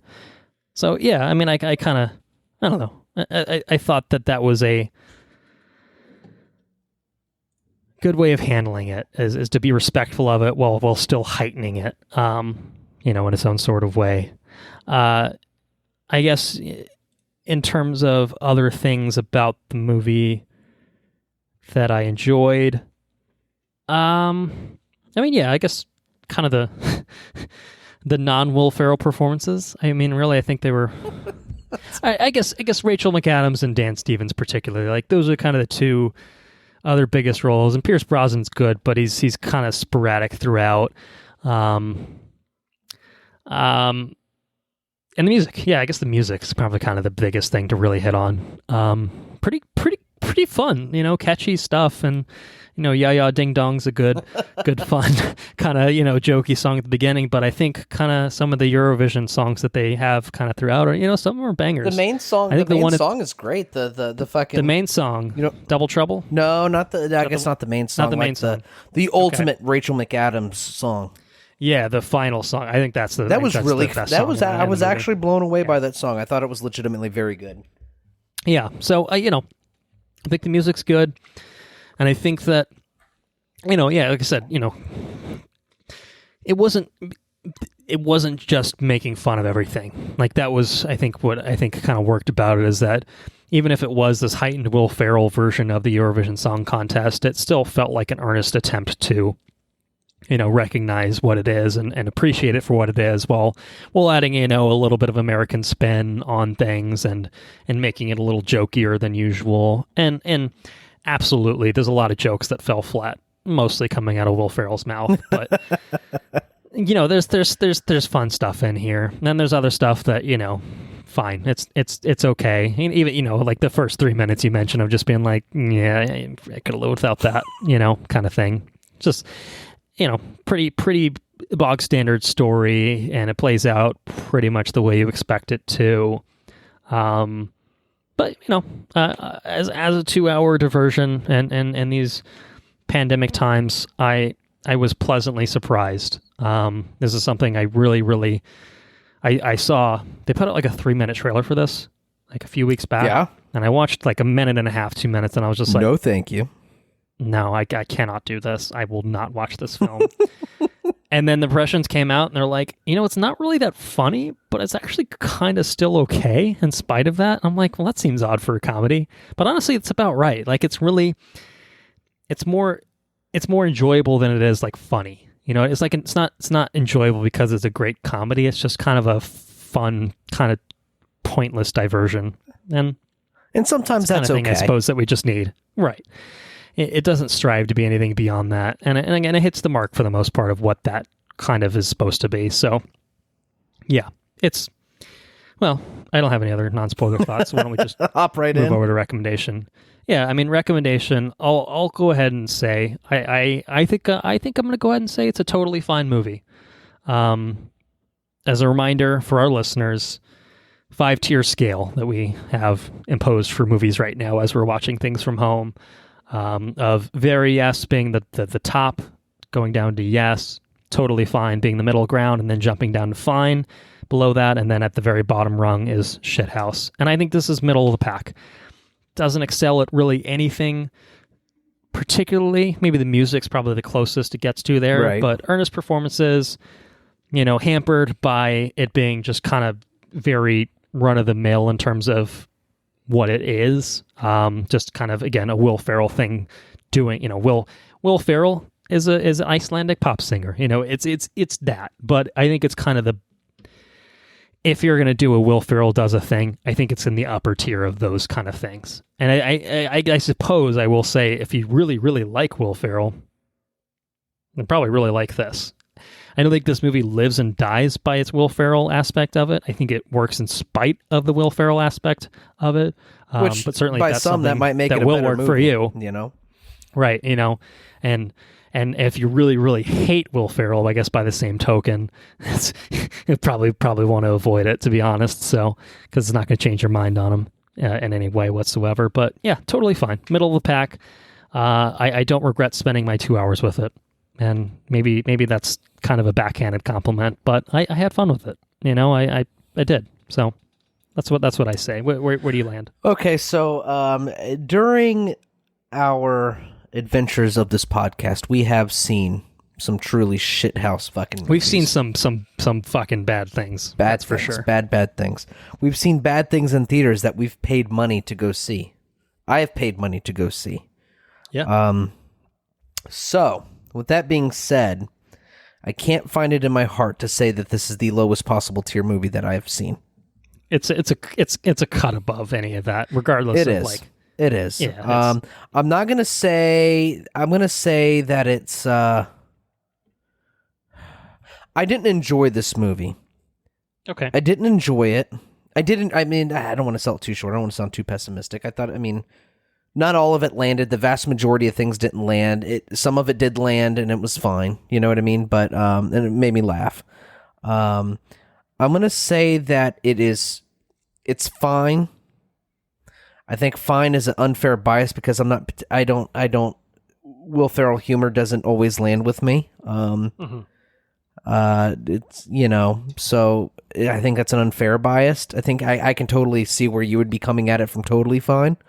I respect that, but for me, it wasn't Hellboy, and it wasn't like the first. What did we watch? The fucking superhero movie. Movie? It was like a show. It was the first 2 episodes. Oh, Inhumans. We did Inhumans. Yeah, it wasn't fucking Inhumans. It's a far cry from your Inhumans. And it wasn't your Hellboy. Yeah. Okay, definitely. so those are very shit house. So I'm going to say that this is fine. If those two are your standard, then it's definitely totally fine. I just didn't. It didn't. For 2 hours of content, I didn't get enough laughs out of it for Sure. to make it feel like a solid investment of time. So yeah. that's my I said I think I enjoyed it more for the musical aspect of it than I did for the comedy aspect. Like, I mean, it's really just not that funny. The there's some laughs in there, but like, and I don't know. What were you going to say? That Rachel McAdams song at the very end is legitimately very good. Like that's that a almost, song yeah. that I would play on like I would not turn off the It's a radio banger. if it It's a banger. popped up on the radio. Say it. So Yeah, I part of me just wonders if you restructure this movie without Will Ferrell in it and make it into a straight musical with comedic aspects, you probably have you would have a vastly superior are film. going to have. I think there's like the bones of actually like probably a pretty legit version of this that isn't played for laughs purely, isn't played as a straight comedy because of Will Ferrell's inherent nature of just trying to be funny with everything that he says and sometimes failing at that. Yeah, I think there's a better version of this movie to be made. That said, it's still, even though it falls flat, I think on the comedic aspects of it, the other aspects of it, I think, didn't necessarily make up for it, but they did enough to, again, offset it, I guess, if nothing else. So for me, like I said, middle of the pack is kind of where I land. But I see where you're coming from for sure, especially if you're... It's very valid to look to a comedy film for laughs. And when it doesn't hit the mark on that, it is absolutely fair to hold it against it. And so I fully sympathize with that viewpoint. I don't know that we'll have a whole lot to add in spoilers, but alas, full spoilers for Eurovision Song Contest, the story of Fire Saga. The only thing I really wanted to say right at the top here is I did not expect the boat to blow up. Yeah, that made me laugh. Yeah. And that was one of the few, like, that was probably the first time in the movie where I'm just like, oh, okay. That was actually pretty fun. That subverted my expectations. It was kind of funny in like a dark humor kind of way. And I was just like, all right, the fucking arm just blowing up and just landing next to him. And like, I was just like, okay, that's the kind of thing this is going to be. And I appreciated that. And then they doubled down on it with the elves coming out to murder the one guy. Both of those that times, was hilarious. I legitimately got a good.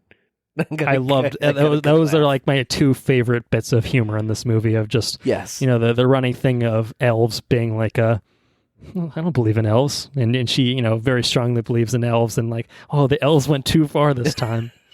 Stuff like that was just I thought it was funny. Good. They stabbed that dude in the back. Yeah, I honestly just liked that character who was always just like like, oh, we can't afford to host this if they win. So he's just trying to sabotage it like every point, and every time they like when the hamster wheel goes awry, he's just like, yes, good.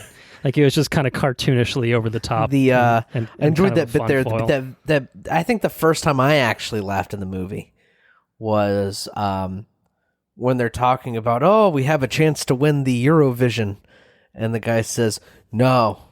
We can't do it. It'll bankrupt the nation. It's like, what? You can't host a fucking...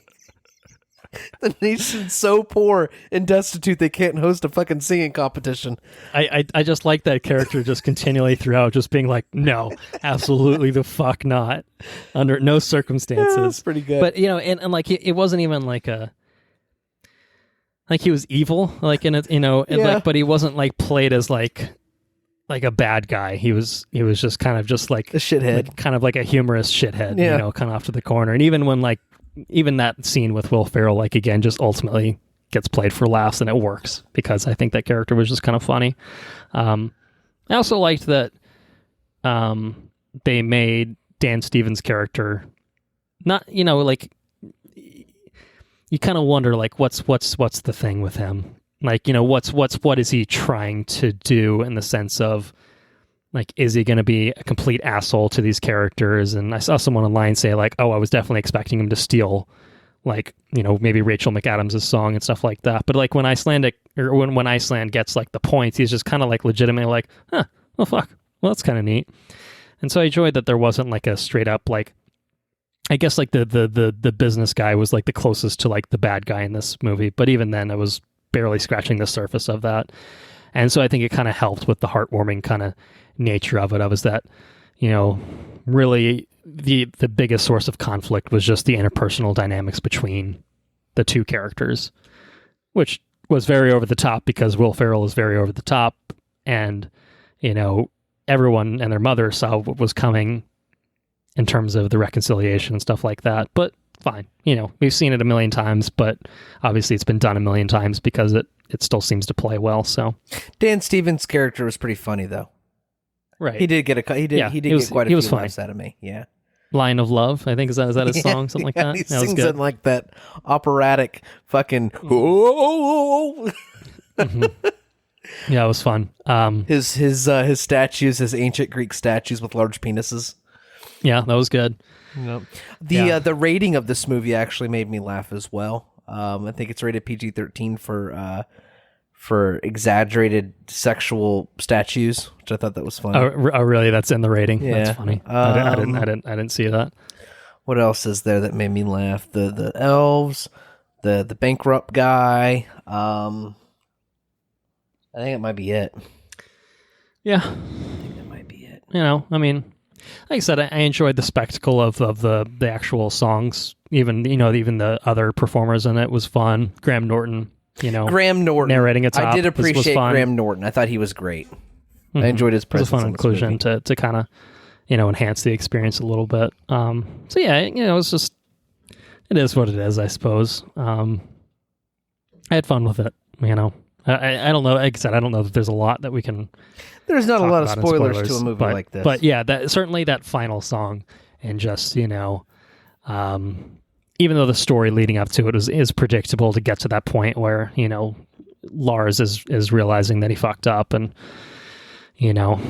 He's kind of taken control over everything too much and hasn't really let Secret kind of spread her wings, I guess, metaphorically speaking, to have that kind of moment. And the people in the town were fun. The fun small town vibe I enjoyed. And the thing with Pierce, his dad being like, oh, I guess you're all right or whatever. Like, fine. Totally standard trope kind of thing. But right. It all kind of just worked, I guess. I think by the end it all kind of came together in a satisfying manner, and so I enjoyed that. And that song is great, so I really enjoyed that. Last fun fact, and then I think we can probably move on unless you have something else. No, I don't have much. Yeah, no, I'm good. Will Ferrell offered his own singing voice for the film, which is evident. Yeah, it's very evident. Rachel McAdams offered her singing voice, but it was mixed with a professional singer, and so the final result for the film is not one or the other. It's kind of it's literally just both of them singing together, mixed to kind of feel like a single voice. Because I was just like, I don't think Rachel McAdams has those pipes, to be honest. And so obviously they did a little bit more, but I appreciated that. I honestly think they could have dubbed Will Ferrell, and it would have changed it, because I almost feel like Will Ferrell's bad singing is part of the shtick, right? Yeah, but definitely. But if you had changed it, it would have made his presence in the songs a little less annoying to some extent. But yeah, that's it. That's what I got. And moving on from Eurovision Song Contest, better than I expected. I will say that. Definitely better than I expected walking in. Now, to be fair, my expectations were very low. that always helps. But that helps, and you need that. And sometimes things are lower than your low expectations. I'm looking at you, Hellboy. That those, the Inhumans and the Hellboys of the world. Those are the ones you walk in. You're thinking, oh boy, and then what you get still somehow manages to flabbergast you, and you just think, how is this possible? How is this possible? And this did not hit that mark, which I appreciated. What you been up to? I have anything exciting over the past couple weeks? Yeah, so a friend of mine, friends of mine, Stephen and Haley, they just passed their course to be foster parents. So they're going to be fostering children's, which is a very noble thing to do. Very absolutely good calling. There's a lot of children out there that need love and support from folks that are willing to give it. And so Sarah and I threw a baby shower for them, which is it was a good time. We wore masks and stuff, so it was good. We had hand sanitizer in multiple different areas. We tried to be. I struggled to wear the face mask at home. Admittedly, I feel kind of shitty about it because it made Steven's mom feel uncomfortable, and she never said anything after the fact. I'm a firm believer of you see something, say something, because I definitely tried my hardest to try to be mindful of everyone's safety. You know what I mean? But me being me, and me, I don't. Well, to be honest, it sounds like you did a lot more than what people in Florida are currently doing and have been doing. So that's true, but I just commendable. I don't know. I felt bad about it after the fact. I asked Sarah if I should actually message her on Facebook and apologize, and she said absolutely not. Don't bring it up. I'm like, well, hopefully she doesn't listen. Oh, yeah. That's true. No, it was more so because hopefully it was told. It was told to her in good faith, and she did. It was one of those things. But either way, through the baby shower, it was a good deal. It was nice. I've been playing this game called Slay the Spire. I would like to play more gamey games. To be fair, I just struggle to find the time now. Yeah, and understandable. But Slay the Spire is it's a roguelike deck building game, and it's very addicting. It's very fun. I really enjoy it. And so it's something that like I said, it's available on iOS. I don't think it's available on Android yet, but it was definitely available on PC first. So, I mean, it's available on all those platforms. So, definitely a fun game if you just want something quick and easy you can pick up, and then it automatically saves, so you can always revisit your runs and stuff. So that's cool. I started a really awesome show called Primal, and I alluded to this, I think, in the news section. You did. I don't know anything about this, so you're gonna have to. So Primal is it's on HBO Max on the Adult Swim under Adult Swim, and it's from Grady Tchaikovsky. I don't know his name. I think it's Grady. I can look it up, and I can attempt to say his name. It's the same dude that made Samurai Jack. Okay. Gendy Tartakovsky. Tartakovsky, I think. Tartakovsky, yes.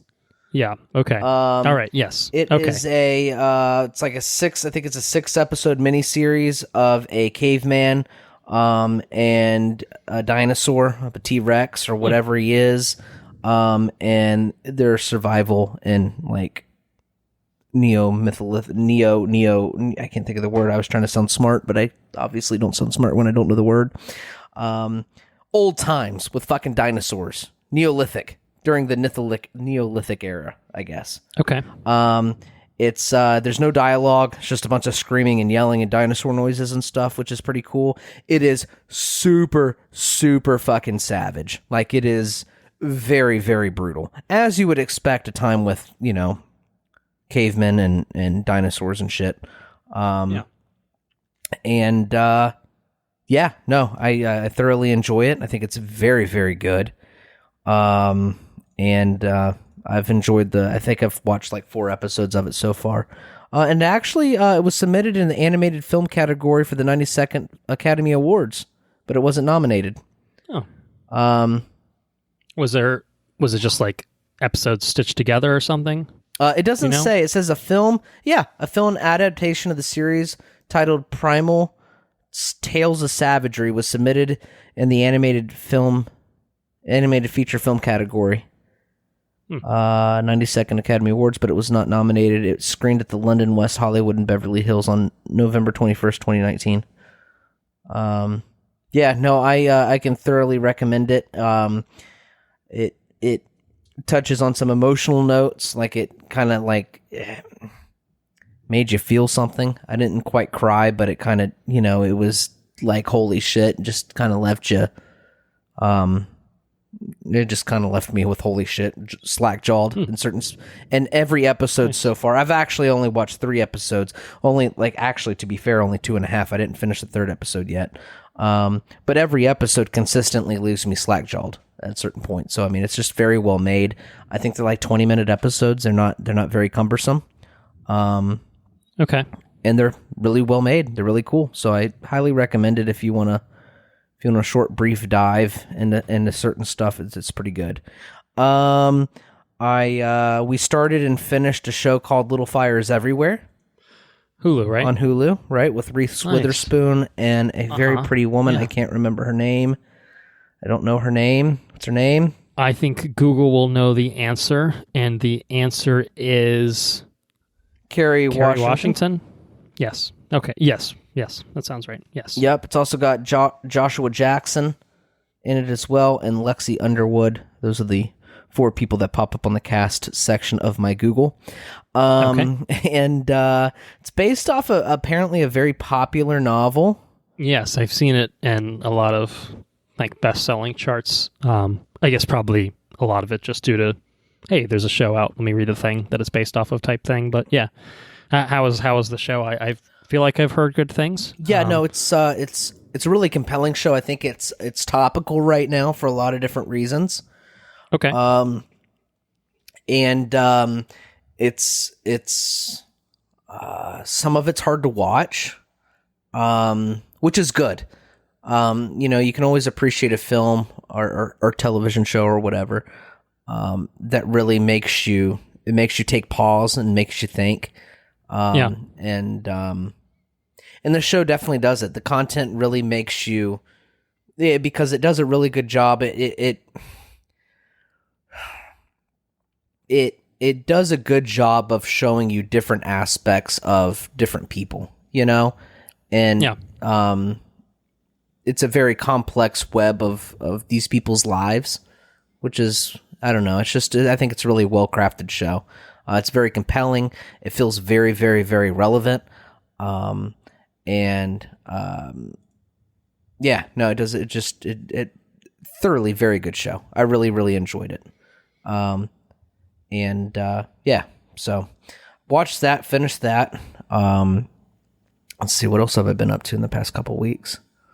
I started a rewatch of The Lord of the Rings. Watched The Fellowship. I have never seen the extended cuts before. I purchased them on Blu-ray quite some time ago, and this is the first time I'm watching them. Me and a group of friends, we try to get together and we're gonna go through them.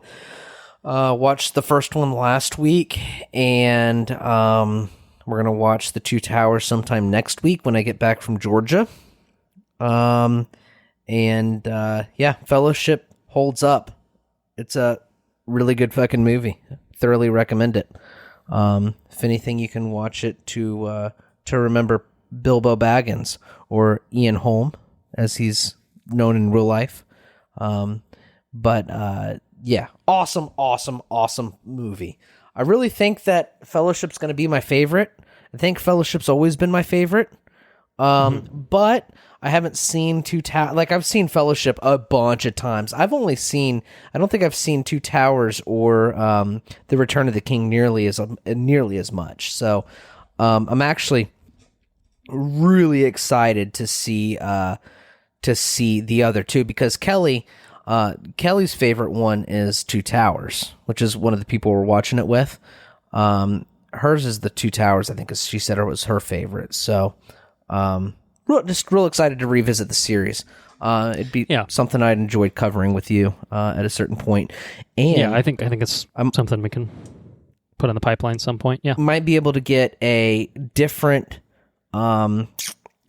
special guest, a guest that is thoroughly versed on Tolkien material. Has read all the books and is just super versed in it. So it might be a fun bonus episode or something down the pipeline at some point. But it is a huge investment of time. They're very long movies. And I just, it's one of those things, you open the door for those conversations. We'll be here a long time with each movie, so it's like just one of those things you'd really have to kind of really methodically, go about. So, and I think it'd be great. I'd love to do it. I think we'll have to find the time for it. Is there anything else though? I don't think that there is. I don't think that there's anything else. I think that's all I got, dude. Okay. What have you been up to? I actually have. I've been up to a few things. Obviously, spent some time in New York, and did a bit of reading up there. I finished The Hate You Give by Angie Thomas, the book. There you go. And it was excellent. It was an excellent book. It's one of those things where, I picked it up on Anna's recommendation. She had loaned it to me months ago, honestly, and then now it just felt like a pressing time to read it. I think I described it to you last episode, but to refresh your memory, if you don't recall, it's about a young black girl in high school who ends up at a party. She lives in Garden Heights, which is a rundown area, predominantly black. And she goes to school in basically a predominantly white area, upper class. And it's about her kind of navigating those two different kind of lifestyles and how she kind of has to code switch between, being black and hiding kind of her blackness, when she's at the white school. And she witnesses one of her childhood best friends get shot by police in a traffic stop. And so the book is about her dealing with that, all the things I just mentioned, and then kind of coming to terms with like, hey, I can be an activist, I can have a voice, and I can fight back against this. And so it's reading it at a time where, police brutality is under the microscope, especially under the microscope now. It was a book that was written 3 years ago, and it feels like it was written right after George Floyd was murdered. It just is super, super timely, and it's shocking in some ways, and how accurate it is. It deals with protesting, it deals with looting, responses to all of that, and like her uncle is a cop, and so it deals with that aspect of things of, well, how do you reconcile this person that is super important to me, but is part of a system that oppresses my people and me, and I have a question for the you. hypothetical me, being Star, not me. I'm a white man. That's how it goes. What's your question? My question for you is, and I have I struggle. Okay, I haven't looked up I haven't read anything, so I don't know how much. I haven't invested a lot of time in it. Okay, but it doesn't feel good in my heart, so I don't know, and I don't know how to respond to it. The quickest way people around me disregard the movement that's happening right now is looting.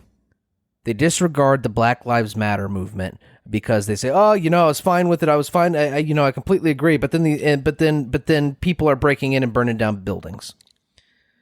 And I don't know obviously the correct answer to that is, well, just there's a disconnect there between the looting of buildings and police brutality. These are two separate things, and but I don't know, like, how to respond. Obviously you have a giant movement, and two or three people can burn a building down, right? But there's thousands of people peacefully protesting. You know what I mean? There's just because there's a building burning down does not associate it with the movement, but people do, and people discredit the movement because of the looting. Yeah, well, I mean, I guess the question you need to ask those people is, what's more important to you, that the fact that black people are getting killed by police, or the fact that a building's burning down, that there's some property damage? Like, which of those is more important? Which of those seems more pressing to you? Right. Okay. And if they're focusing on one versus if they're focusing on the property damage, if that's what their biggest concern is, that tells you all you need to know about that person. That's true. I don't, and I mean, that's a harsh statement, but it's very true. I mean, and it's not that people can't change. It's not that people can't learn, but that's an uphill battle if that's what you're starting at. But you can tackle that, and I feel obligated to tackle, and that's why I bring it up. You know what I mean? Because and call it out. If property damage is your primary concern, you are looking at things from the wrong perspective. It's not to say that property damage isn't bad. It's not to say that it's not something that isn't worth talking about, but it's not the thing to talk about. It's not the most. You're missing the point. Thing in the room. Correct. Just like when people say all lives matter and blah blah blah blah. You're missing the point. You're grossly missing the point. Yes, exactly. So it's a variance of an all lives matter kind of standpoint of, well, I don't want to get political, or I don't want to deal with this, or what about this? It's classic whataboutism. It happens a lot.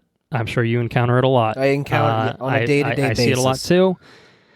And I mean, you may not change anyone's mind, but you can certainly call them out for it. And and I personally feel it's our obligation, because too often people they're not going to listen to the person that's protesting, and they hear what they want to hear or whatever, But what really changes, and I think the biggest thing that we can do with just people in general, I think it's everybody's obligation. I think it makes the biggest difference is everybody has Facebook, everybody has the internet, but what really changes people is sitting down and having a discussion with them, talking to them, you know what I mean? And I really think that makes the largest impact. So when somebody says something off the wall or whatever, I personally feel very obligated to have a discussion with them, you know what I mean? Not combatively or anything else, but just, fucking talk to them. You know, so whenever people bring up, listen, you know, Black Lives Matter and then the riots and blah, blah, blah, blah, burning down buildings and looting, you know, a lot of times I haven't felt equipped to you know, to spar with them on that, you know, but you did. It's a good point that you brought up though. Yeah. And you know, there's a lot of resources you could find, online and even just for your own education, as I am trying to do, is, you know, just try to read up on things, you know, honestly, and just be more educated yourself, so that when you are put in that position where you're kind of confronting someone that clearly isn't, you know, is spouting some talking points that they heard on, you know, a certain news network, right? You know, then you can kind of respond accordingly and be like, well, you know, like I said, you don't have to be combative about it. You don't have to be argumentative about it. But, you know, sometimes just calling things out with cold hard truths and facts, like, can certainly cut to the point and hopefully at least get the wheels spinning. At least in their make head. them think. Right. You know, and you can't change everyone. You're not gonna convince everyone. You may not convince anyone. But if you change one, it can yeah. make a significant difference. But you can certainly do your due diligence and at least make the effort. Right. Absolutely. So yeah, I mean, yeah. And for me right now, I've just been kind of, you know, there's a lot of social media stuff that's actually been pretty helpful of just kind of taking in what other voices are trying to, like, what the messages that they're trying to spread, and kind of just listening and being open to thinking differently and changing yourself, and you know, and thinking about things that you really just haven't thought about because you haven't had the need to. Because we had the privilege. Which is fine to acknowledge. It's fine to accept that. It's absolutely okay to realize that, and kind of grow from that point. And so I've been reading a little bit, and so The Hate U Give was a good way for me to. I mean, I read Just Mercy, saw the movie, talked about that, and that's a great point. But it's nonfiction, you know, and nonfiction can be dense. I think that Just Mercy was pretty readable in terms of nonfiction. But certainly, like, The Hate U Give is a YA novel. It's about 400 pages, but, you know, with like 1.5 spacing, and it's something that once I kind of got into it, like it sucked me in, and it was just I couldn't put it down, you know, and I think you and I are similar in the sense that we sometimes struggle to commit with reading, you know, books and stuff like that. I think we're just visually oriented. And that's fine. And there's other ways to engage beyond reading. But honestly, I'm enjoying reading because it's lending me a little bit new perspective. And The Hate U Give was a good way of giving me something that's fiction, but is close enough to reality that it actually still seeps in, you know, what is going on. Written by a Black author who's obviously giving her voice on issues that have been relevant for years now and are especially relevant now in kind of the times that we find ourselves in. So I highly recommend the book to read. Honestly, if you could, you know, if you feel like you're up for reading something, I think it'd be interesting. I think it'd be interesting for you to read it, and I think it could be illuminating in some ways. And I think it's approachable because of its writing style. You know, and that it's not, and it's written for. Would it lend well to an audiobook, or is it something I should definitely read versus? Maybe. Yeah, I think it could work as an audiobook, you know, certainly. And, you know, if that's something that if that's the way you consume the book, then I think you could certainly get something out of it that way. It's also a movie. I watched the movie of it. Came out 2018, I think, a couple years ago. But the actual written format is what you're. Yeah, I mean, I read it. Recommending both, but you definitely recommend actually reading it. I recommend the book. Well, so I watched the movie, and I had finished the book before I watched the movie.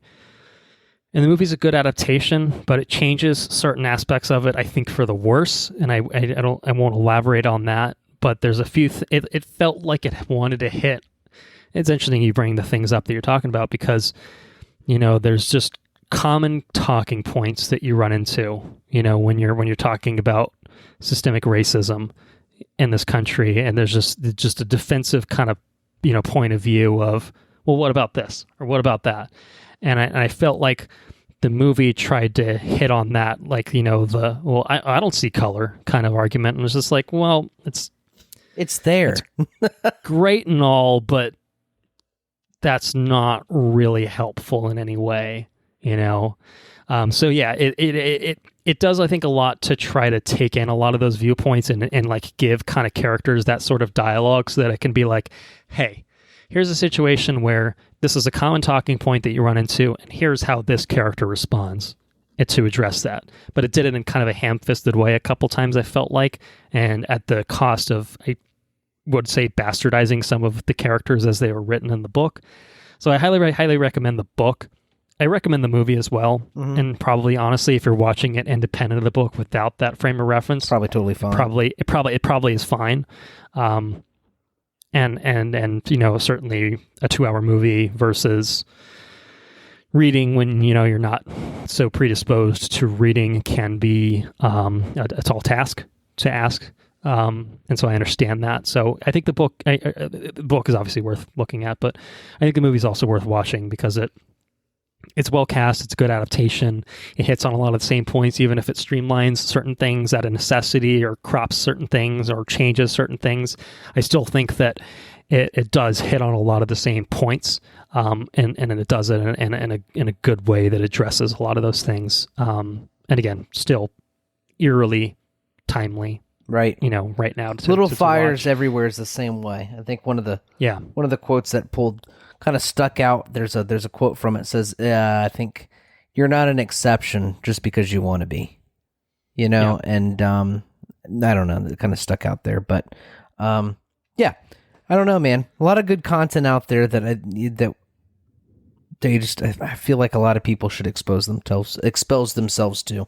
Yeah, and I think it's a little less frequent. I think they're going away now, but there's a lot of things that had been offered for free of like, hey, watch this. We put out our list of things that we recommended a couple episodes back, and there was that list of things to watch, like movies that were free to rent. I think a lot of that's gone away now, unfortunately, but even if it's a few bucks, like, it's still worthwhile to take the time and look at things. But I will say, moving into the next thing that I rewatched, actually, I hadn't seen it since it came out, was Selma, which was free to rent, might still be free to rent. We got it through Amazon.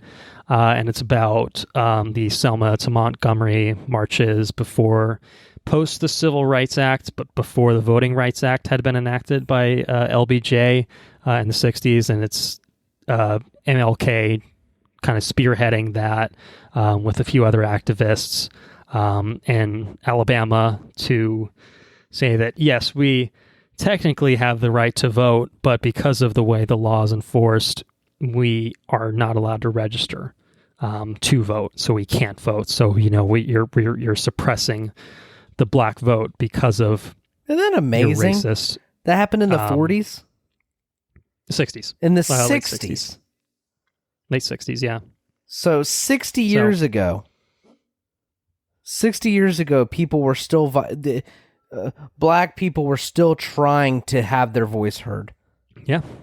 Their vote. I mean, not even their voice, just their fucking vote to cast the ballot. Yeah. And it wasn't like that in other states, but in the South it was... it was systemic racism. It's just cut and dry. And people have the audacity to say that, like, there's no problem, and we don't feel the problem today. Yeah, like that's your grandpa. You know what I mean? Born in the 60s. I mean, yeah, it's not that far away. That's your history. It's potentially your dad being born, like, you know what I mean? Like it's two generations. Yeah, yeah. It's not far removed from where we are. We've made progress. No, we've made significant progress, but people's minds still don't change. People were still born under households where people supported that. It's just fucking, it's bonkers. God damn, that's bonkers. So anyway, it was a great movie. Like I said, it might still be free on Amazon to check out. And it's covering obviously a different time, but one that is still timely. In the sense that people are still fighting for their rights, Yeah, they can register to vote with a little bit more ease, but gerrymandering and everything, like there's still ways that the vote gets suppressed in scary ways because the people that are suppressing those vote are not likely to benefit from those voters that and it's just as cut as dry as that. Is if you want to maintain power, you keep them prevent suppressed. People, yeah, you prevent people from voting because they're not going to vote for you. And it's alarming and it's scary and it's present today, and this is just showing kind of how some progress was made at the time, but it's not the end of progress. We made it, we're good now. So it's a good movie, great cast too. David Oyelowo is Martin Luther King Jr. And there's a lot of actors in it that I didn't know the first time I watched it, but are like people that I like, actors that are like I know now and I know that they're great, like Tessa Thompson, who's in it, Lakeith Stanfield, who's in it. There's a few Common's in it. Common was also in The Hate U Give, so it's good. So anyway, those are the two things I kind of recommend at the top. Important things that you could watch, should watch. I encourage you to watch and read. Not just you, yeah, or read, yeah. So that's something like that. And now moving into an entirely different direction. I went on a Marvel binge this past weekend with Anna. We watched Infinity War, Captain Marvel, and Endgame. There you go. Holy shit. Across 3 days, as it turned out, because we ended up splitting Endgame into two halves, more or less. Still great. It was satisfying. We were just going to do Infinity War and Endgame, and then she's just like, well, why don't we just do Captain Marvel? And, it was okay. Why not? Why not? Yeah, so super satisfying. First time I've watched all of them in 4K. I watched Infinity War in 4K, but I hadn't watched the other two in 4K. And so, yeah, those things, those movies are just good. They're comfort food in their own ways, but it was nice to revisit them, and crazy to think that it's been a year since Endgame came out, and it's been almost a year since we've had any sort of new Marvel content, Far From Home being the last thing. So just crazy in and of itself. But and we talked about it. Like, can you imagine if Endgame was supposed to come out this year? How fucked everything would be for Marvel. Like, they really picked an ideal time to kind of have a pseudo endpoint within the MCU. Because, like, I want to see Black Widow, don't get me wrong, but like if I had to wait an extra 6 months to see Endgame, or if Endgame was in the Tenet position of like, this is the thing where theaters open up, I'm like, give me that coronavirus, I'm in. You know what I mean? Like, it would be a real rough situation to be in, so I'm thankful that we're not in it. Beyond that, last two things I want to mention. I started the DLC of Fire Emblem, 3 houses. Pretty cool. There's a secret 4th house, which is the basis for the DLC. A little silly. They're like living underground and shit, but it's cool. Been playing it a little bit more. Caught a shark in Animal Crossing. Don't mind. Don't even worry about it. And last but not least, since we had to road trip a little bit to get up to New York and back, we've been blasting some Chromatica by one Lady Gaga. And I gotta say, it's an excellent album. I had to look it up. I saw Chromatica. I said, "What the fuck is that?" I googled it. I've never been a Gaga stan. I Star Is Born is probably the first time that I really paid attention to Lady Gaga, thinking like, "Oh shit, okay," you know what I mean? And it's not that I haven't had respect for like the immense amount of success that she's had in her career, but it's just never been anything that I've paid attention to. But I think Chromatica is really, really good. If I had to recommend anything, it's pull up the album on Spotify, Apple Music, however you're going to listen to. Find the track called Chromatica 2, and then let it transition into 911, and your life will be forever altered. That's all I'm going to say on that front. It's great. Good album. A lot of good stuff on there. Rain on Me is good. So yeah, I'm on the Gaga train, and I think. Well, as a point of transition, actually, I think one Bruce Brown would find that to be agreeable, because I think he's a Gaga fan, if I'm not mistaken, and he happened to write in a couple things for the listeners' corner, if you won't mind. I actually emailed Mr. Brown today, as a matter of fact. Oh, did you know? Yeah, I Okay. may have received an email, and I replied to it. He's moving to my neck of the woods. Ah, I see. Okay. Or thereabouts. I told him we will have thereabouts. A little bit. about an hour away. I mean, there's places we can meet in between. Kind of excited about that. Yeah, it'll be good. So anyways, what do we got from the listener's corner? So we have Bruce Brown writing in to say that The Gentleman was actually very good. Thought it was going to suck, but it was well worth watching. That is the latest Guy Ritchie film. Came out in January, and I think, again, neither of us saw it. I know I never saw it. And I think, I hope I'm not repeating that same message. I think the last time he sent anything to us, it was that he was going to watch the movie, and then he hadn't watched it at that point, but maybe I'm just heading on the same points. Sorry if I am. I know these are some new thoughts here. He says, "To Five Bloods was good, not great." He said it seemed like they were their own worst enemy, and that finding the goods while taking a dump seemed like they forgot to write that part into the script. So they just said, "Crap, we forgot that part, so let's just craft work so we can find the gold." Which I agree was very convenient writing, certainly.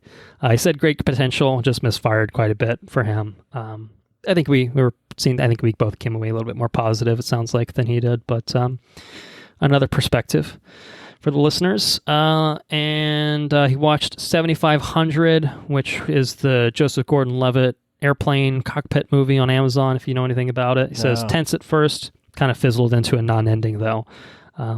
So it's on Amazon if anyone wants to watch it. And he hasn't made it through Star Wars yet, which the last half of The Rise of Skywalker is not the best part of that movie. In fact, it's... I understand. We understand. All right. Thank you all for listening. If you enjoyed what you heard, please spread the word. We are on Patreon. A couple updates on that front. The COVID-19 pandemic special has been out for close to a month now. It is still up as a Patreon timed exclusive bonus episode for anyone that hasn't had a chance to listen and wants to do so. Just head to patreon.com/watchreviewrepeat. $2 a month gets you access to all of our bonus episodes, past and present, as well as early access to all of our regular episodes before any of our regular listeners get a chance to listen. We are admittedly slacking a little bit in terms of our preparations for our next bonus episode, which is going to be the 1990s of Studio Ghibli. We got some work to do. Safe to say. There's some good ones in the collection, though. There is absolutely. I'm excited to watch them, and I just with New York and everything, I just didn't find the time. HBO Max is not available on Roku and Fire Stick, so that really fucks with my life because I can only watch it on my PS4 and my iPad, and I find that very inconvenient. So it's really I'm going to make it happen at some point, but hopefully we'll be able to get that new episode up within the next couple weeks for our Patreon supporters, but we have a lot of movies to watch, so we'll get it done as soon as possible, and then we'll get that pandemic special up for our regular listeners at some point too. But if you want to listen to it now, just $2 a month on Patreon. Just putting it out there. Our website is watchreviewrepeat.com. You can follow us on Twitter. We are at WRRPod. You can like us on Facebook just by searching for Watch Review Repeat. If you have questions, comments, suggestions, a la Bruce Brown via the Listener's Corner, just send those our way. watchreviewrepeat@gmail.com. Happy to talk about anything our listeners have been up to. Intro and outro track, Mechanolith by Kevin MacLeod, licensed under the Creative Commons by Attribution 3.0 license. On our next episode, we've said as much a little bit ago, to be fair. Alexander Hamilton! We're covering Hamilton. It's coming to Disney Plus. It's going to be a first-time experience for both Andrew and myself, and we're pumped. It's going to be fun. I'm really, really excited. It looks so good to watch it. So yeah, look forward to our coverage of that. It's so good. I'm excited to see it. And in theory, there will be less news. We hope. So that was the goal. So yes, hopefully this pseudo Will Ferrell nonsense episode was all right for you guys, and we will catch you next time. And Andrew will say some words. Take care now. Bye-bye then. Laters on the Menjay.